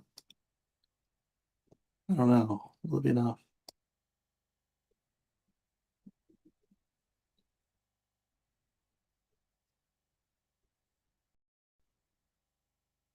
I wanted to do well, but they've been promising the return of this vehicle for so long. Was it 12 years we talked about last time we did the math? That it's no longer exciting. Will allow a third wheel to be installed and believe the bus will have a smart rail system. Yeah, they said that, but then the existing one never got it. So I wouldn't hold my breath that you'll get the ability to swivel and slide like they showed us in a couple of the early prototypes. 111 kilowatt hour battery pack could be introduced at a later date. Okay.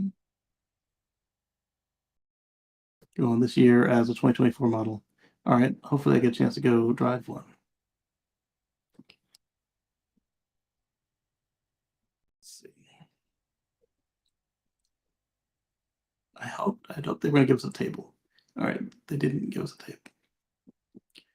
Fremont up to 6,500 vehicles a year.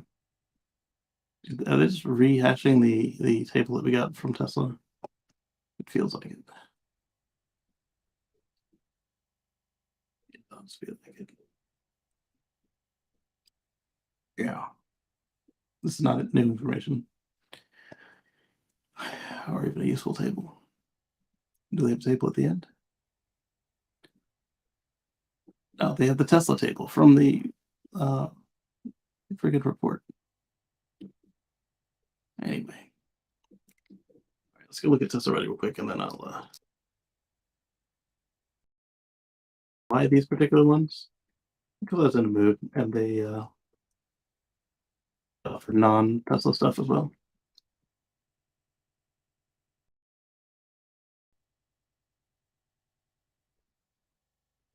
Waymo driverless taxi gets pulled over by the police. That was interesting. And SpaceX preparing for another flight attempt.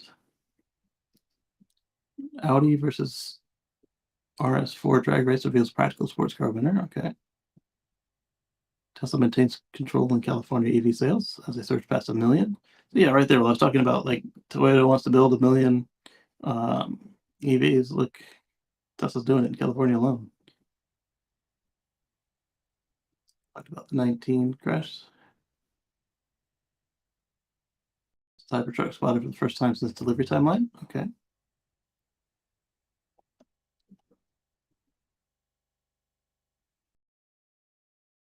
Introducing redundant braking. Now equipped with round wheel by default. Are you serious? Oh no. So that 250 is just to get the yoke back. Because for me, the rim of the wheel or the hub of the wheel block the steering, block seeing the screen. Tesla raises the price of the S and X. Twitter retires Legacy Blue. I think that might have been why these people were whining about Twitter. That was Friday.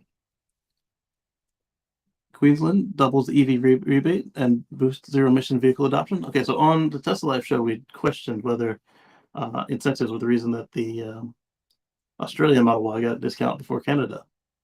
Yes, most likely. This is their stealth look option begins deliveries. That does look kind of cool. And same thing about the states running out of money for EVs.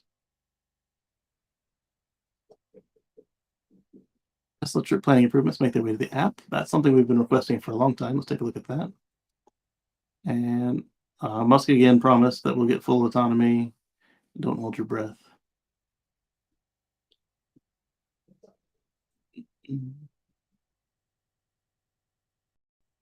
F-150 Lightning in Europe. Congrats, guys. Available in Norway, becoming the third EV offering in the region. Saw Waymo in your neighborhood recently. Was it empty or full? And what did you think? It was one thing to see him on video, another to totally see him in person.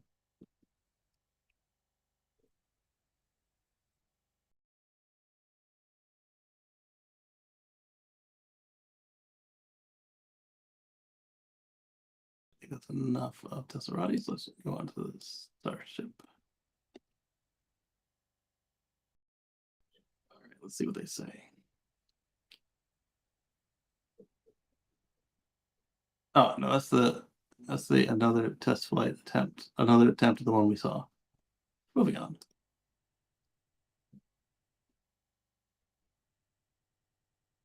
All right, let's see. Cybertruck sightings are continuing in California, but this video was taken since the Q1 possibility. I was noticing the way that turn looks. It looks really cool with the rear steering, kind of like it was just kind of gliding around. That's really freaking cool.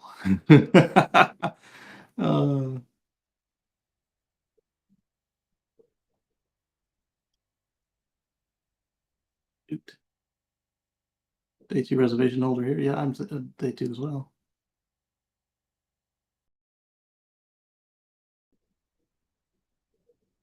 All right, next.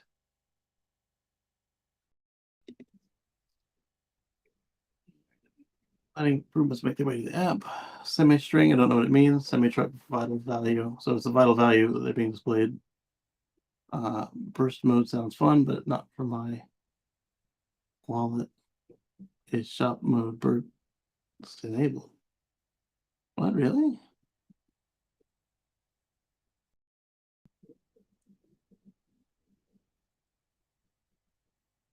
Oh, sounds fun, but not for my wallet. And then wallet is shop mode burst enabled. What are you buying that you need to buy? Because burst mode on the camera is like when you take a bunch of pictures in a row. What are you buying? You need to buy a lot of, assuming it's the same usage. Trip planning new screen, car location, supercharger, and where you're going. You can send it to the car. So it sounds like you get trip planner in the phone. I'm wondering if this will also work for non-Tesla owners using the Magic Dock. That new window. See if it's any tweets we're looking at with it. Reported late last month, Tesla was planning to roll the feature out and had in some markets, but appears they finally made their way to the US. Tesla only allows trip planner to a single destination. Current version is still void of waypoints, feature that many owners have fought for the in-car navigation. Yeah, Elon hates waypoints, so it makes sense that they wouldn't be in the app, at least not yet. Elon hesitated to add waypoints for a while. Years is a while. But eventually gave way and added them in November of 21, referring to it as at a stop. This allowed drivers to plan out a destination that would arrive at, but would also let them plan for specific stops on the way. After all, a road trip is not real without stopping at notable points along the way. Any date for the Android app? Being a legacy owner with an Android phone. Additional feature, the ability to save complex routes more than just one destination within a drive on the app. Yes, that'd be nice. That would allow people to feed multiple cars routes that are consistently used. Oh, that would be really cool. For instance, if one's using FSD, you can plan drop-off routes for the kids before heading to work. I like that. Download your route to your car. Amazing. I think he's being sarcastic, but we already have that. It's just that what's new is the planner aspect of it. You want to save this route for commutes. There are areas I want to avoid. either due to traffic or FSD does not function properly.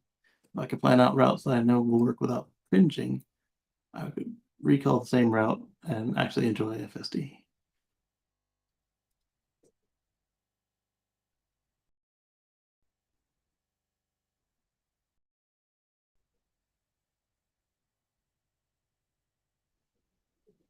Seems not to be available in Europe. Trip time does not appear to take charging time into consideration. That's not good. Selected destination 14-hour drive away from me per Google Maps. Tesla app also said it would take 14 hours, but had me charging for 2 hours along the way. That's not good. Certainly seems like a bug.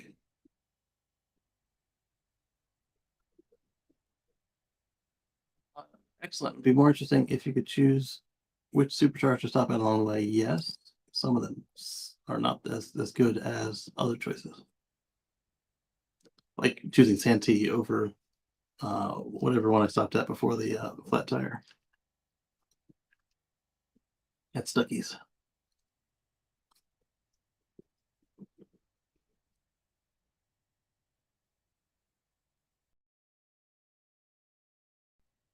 All right, let's go into the tweet and see if that screenshot came with more details.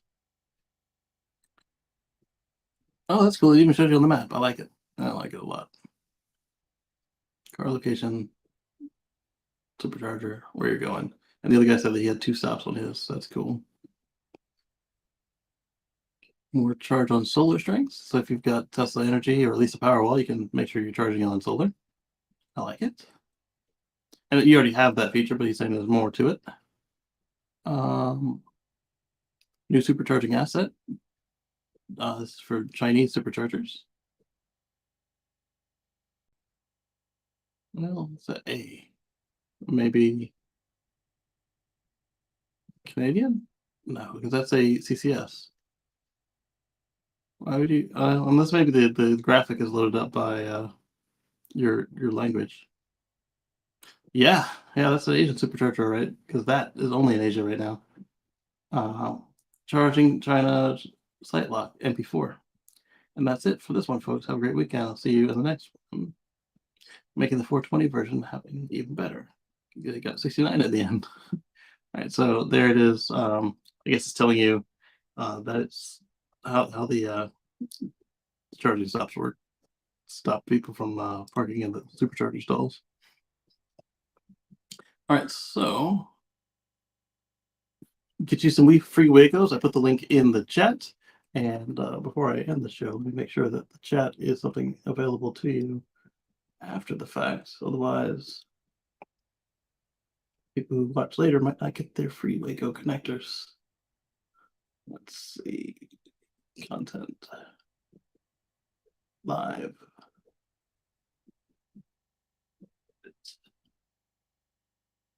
And I've also got to prepare a bunch of new thumbnails and get a bunch of the future shows ready like we did last time. All right, so allow embedding, comments, live reactions. Okay, yeah, chat replays on. So if you guys want to watch later and get the link to those free Wacos, it's there. And with that, let's go back into the control center. Come on now. Fine, be that way. Content, live, control center. And I'll catch you all on the flip side. Thank you very much. Thank you for all the channel members and patrons for your monetary contributions. And thank you to everyone else for, well, everybody, but thank you to everybody for your eyeballs and your time. And we'll catch you